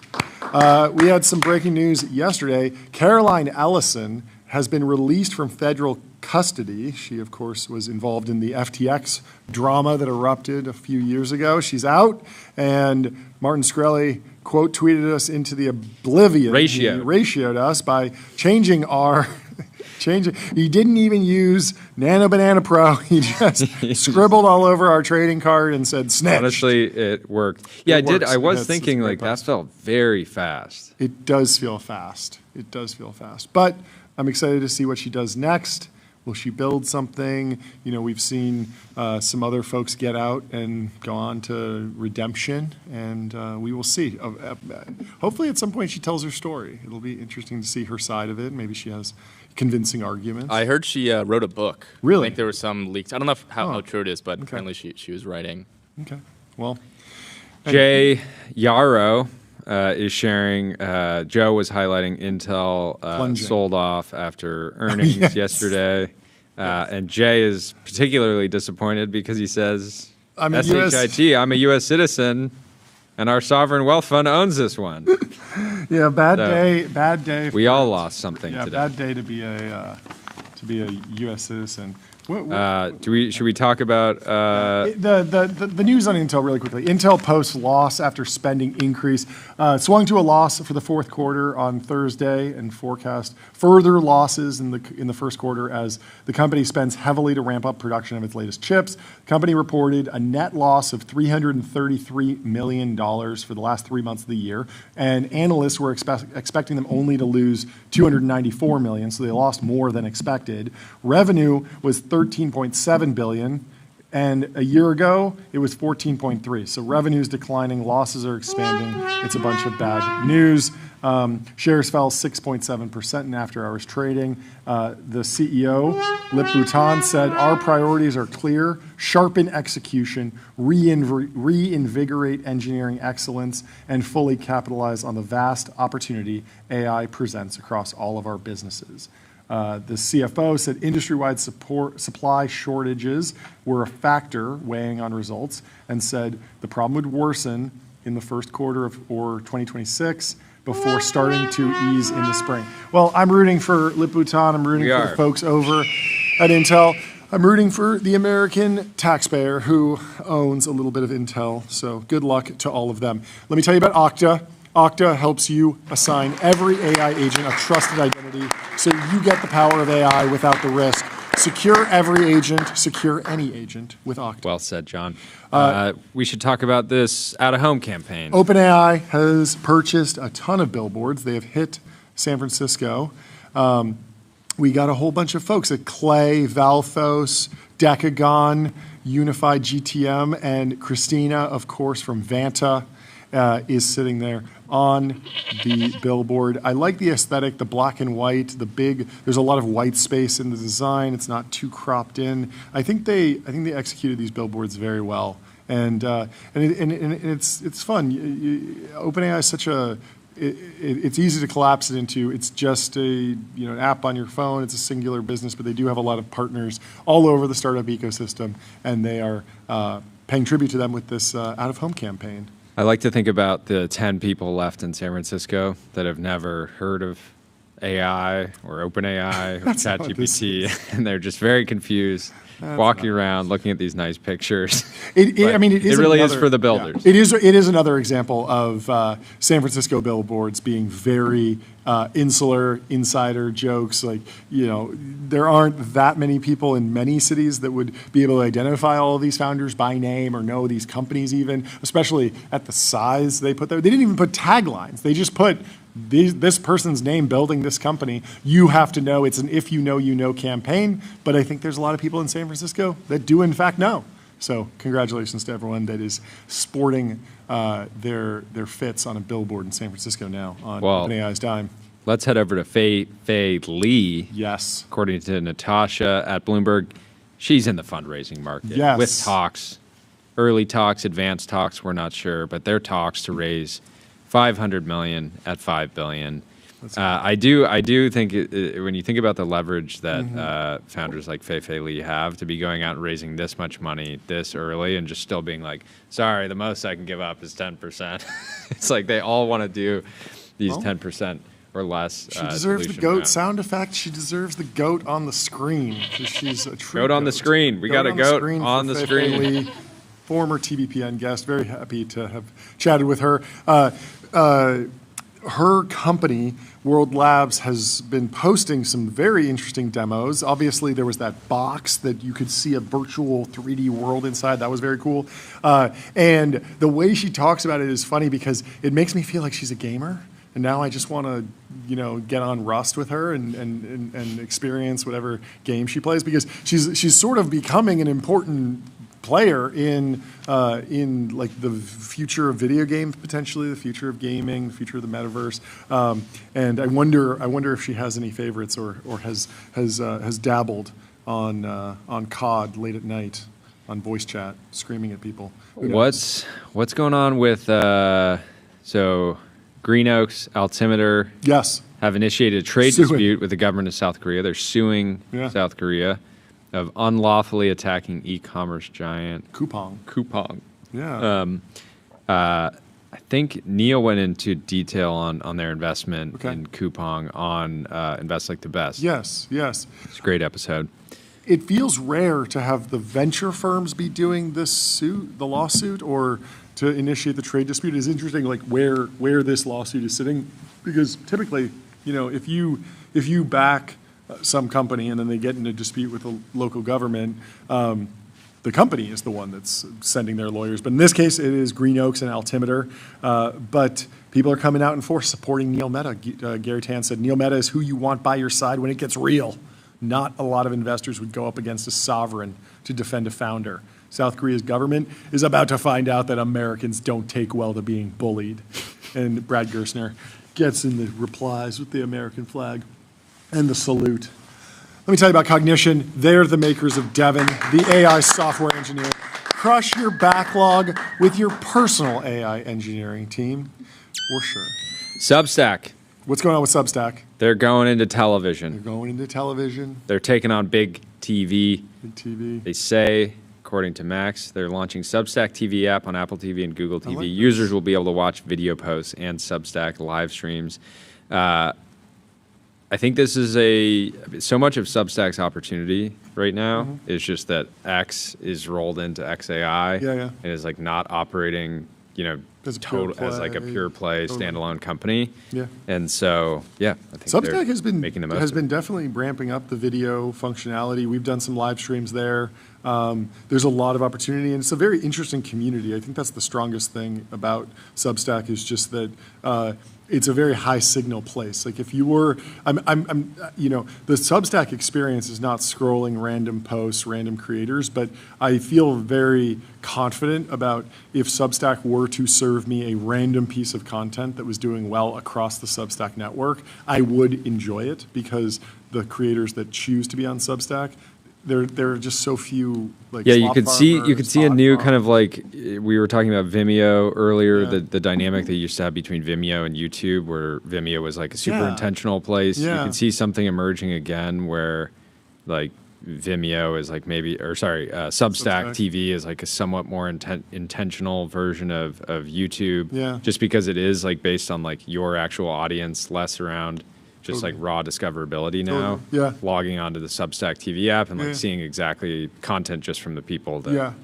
And also with Substack, if you're trying to create like a signal on a piece of content, the fact that people pay is really, really high signal. Like it's hard to clickbait someone all the way to putting their credit card down and being like, I support this creator and I'm willing to pay, $5 or $10 a month for who knows how long. And so that just feels like a really, really strong signal to pull across the network if you're surfacing things. It's like, yes, this person isn't just good at clickbait. They're not just good at driving traffic. They're not just good at thumbnails and titles and hooks. Like they are good at creating such a response from their community that their community puts down their credit cards. And in the case of like Emily Sundberg at Feed Me, maybe they pay more than they have to because people really do enjoy the relationship they're having with the creator. And so Substack has been very, very unique in that. Anyway, there are always more posts. Did you see these people clearly have not read Rocco's Basilisk? Yes, what do they say? They're tearing up the Waymos in SF. That's not good news. We can pull up this video here. They're really jumping on this. This is a new one because Waymos have been getting stomped out. This is a new 2 words I haven't put together before. They're really breaking the windshield. Wow. What is this? Did the Waymo drive through a particular protest? Did these people just descend upon a random Waymo? And also, like, this is a crime. This is property destruction. Yeah, what would your mother say? Yeah. Also, I'm just thinking about, like, the Waymos aren't cheap. Like, you're going to be hit with, like, a $500,000 bill, even if you just have to pay for repairing the Waymo. Very, very odd. But, of course, people are calling to give the Waymos weapons, and that is the rallying cry of tech. I don't think Google will be doing that anytime soon. I think there were other ways to solve this, but it is terrifying if the Bird and Lime, the Bird CEO, if he was looking at this, would be having a little bit of PTSD. Mm-hmm. You remember Bird Graveyard, that account? Yes. Yes. The autonomous technology really needs to get put through the ringer. Although a lot of, the New York City bikes seem to have been, made it through the whole destruction phase and seem to be continuing to exist at least. Anyway, what else? Sam Sheffer had a post here that I wanted to read through. He said, I'm waiting for Bangers to post. The @Bangers account on X apparently has not been posting very often. He's waiting for the Tesla Roadster. He wants another Starship launch from SpaceX. He wants Apple's folding iPhone, and he wants Daft Punk to be resurrected. I thought it was a good list. I think another Starship launch from SpaceX, that's like for sure going to happen. Apple's folding phone, maybe next year. I don't know. We'll have to talk to Mark Gurman about it, but it seems like it's coming. Certainly working on it. The Tesla Roadster, that might be a ways away. That feels like that project has been fully mothballed in favor of other things like Optimus and data centers in space and whatnot, but I would still love a Tesla Roadster. There's still something. It is remarkable how few electric sports cars there have been. Obviously, there's the hypercars like the Rimac Navara and what is it? the Ferrari. There's a few other like hypercars in the electric world that are like $1 million plus. Ferrari has like this really weird. It's the Pininfarina Battista. The Battista is I think over $1 million in fully electric, and has not been met with positive reviews from the car community. But if you put that level of performance in something that costs $200,000, it is a different equation. And I mean, you take the Cybertruck's aesthetics and you take those type of design risks, and if it's low volume, you could at least create something that's curious to see on the street. And a Halo car would be fun. I'm excited for that. Anyway, funny story out of. From Semaphore, Liz Hoffman writes, an entrepreneur's 13 hours in Davos jail. The food was phenomenal, says. Sebastian Heineman's stint as a suspected terrorist started in the most Davos way possible, hunting for something to eat. The 31-year-old entrepreneur and first-time World Economic Forum attendee was scouting for a salmon roll at a party hosted by Digital Life Design Tuesday night at the Grand Hotel. He set the prototype of the machine he hopes to sell, a verification device to fraud-proof money transfers, on a pillar. When he came back, it was gone. Hotel security was waiting to tell him the police had some questions.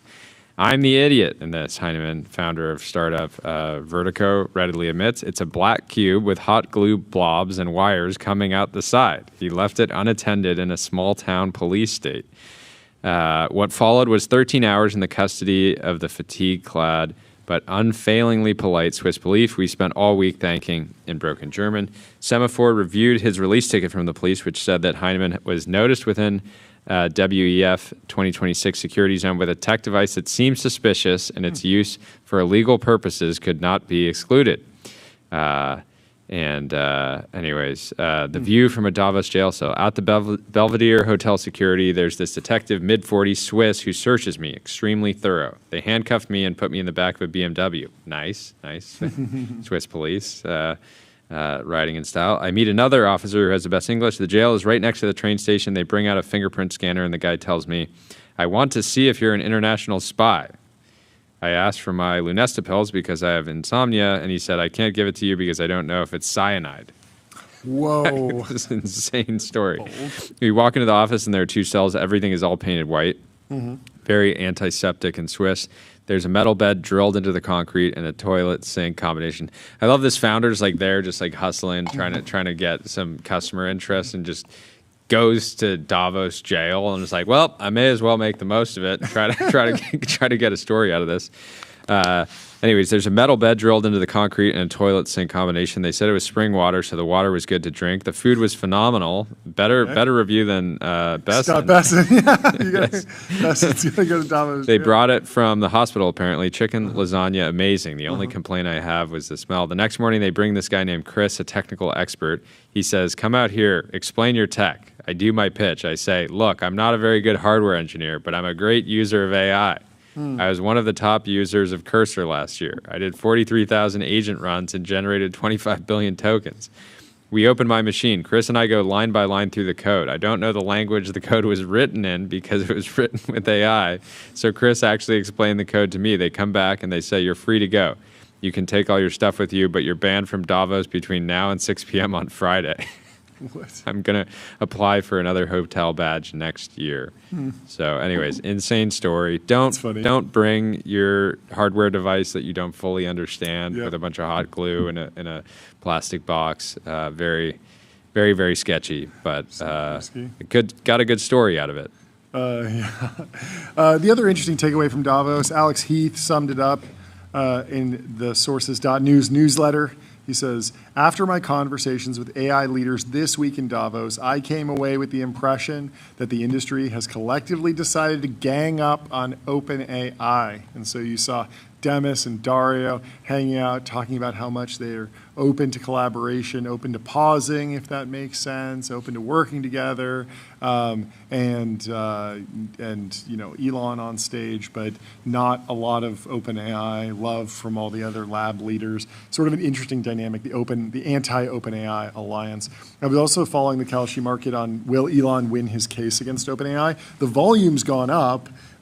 It's now a 58% chance that Elon wins his case against OpenAI. So we're getting close to 50-50. The market's pretty stable. Nothing's really moved it significantly one way or another. But I'm sure it'll be moving a ton later once we have more news that comes out, more back and forth, more people sharing facts and figures. There was some reporting from the New York Times on Kash Patel's demands for a work trip to the UK. Yes. A lot of people were getting very angry about this, Yes. but I want your reaction, John. So every May, there's a Five Eyes conference with the head of every intelligence agency.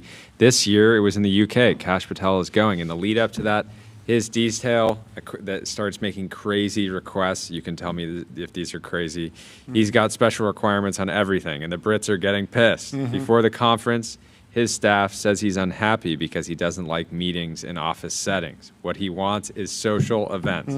He wants Premier League soccer games. Now that's deeply un-American. He wants to go jet skiing. Okay, He'd I like a that. helicopter tour. That's fun. So, yeah, I wanted to ask, is this fair? He wants to go and develop, relationships I with think the... you need to go much further. You don't want to ask to go to some soccer match, do some European nonsense. You want to ask for an American football match. Bring the NFL over there. Yeah, the Super Bowl's happening. I want the All-Star game played here while I'm in town. Yeah. Bring the Patriots. I also think you're over. excited about helicopters. You're excited about jet skiing. Why not combine the two? Combine the two. What's that?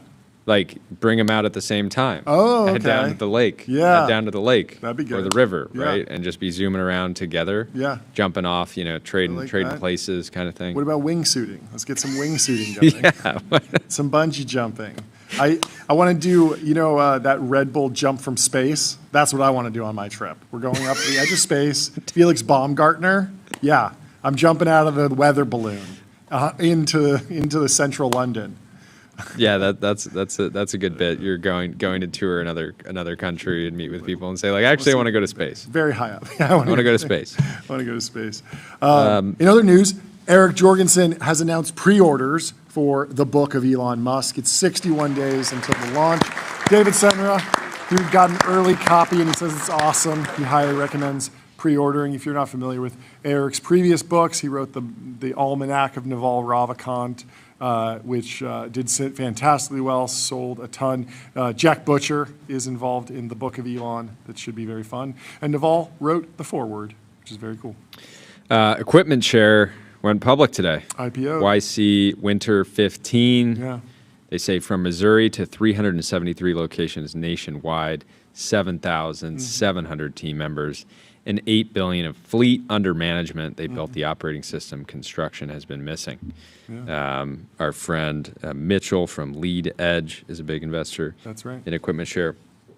We're working on getting the CEO on any day now. But congratulations to the entire team and cap table at Equipment Shares.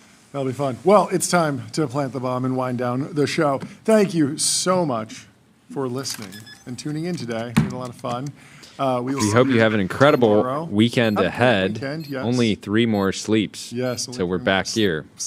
We'll be counting them down. Leave us 5 stars on Apple Podcasts and Spotify. Sign up for the TBPN newsletter, tbpn.com. Visit some of our sponsors. Look in the description. Go browse around on their websites. There's a lot of good stuff. A lot of good stuff. And thank you to our whole team. Yeah, thank you to the team. Tyler. Bunch of legends. Ben, bunch of legends. The whole crew. And we thank will you to see you everyone in the guys. chat. We will see you on Monday. Cheers, folks. We Goodbye. love you. Nice work, brothers. I'll see you on the next one.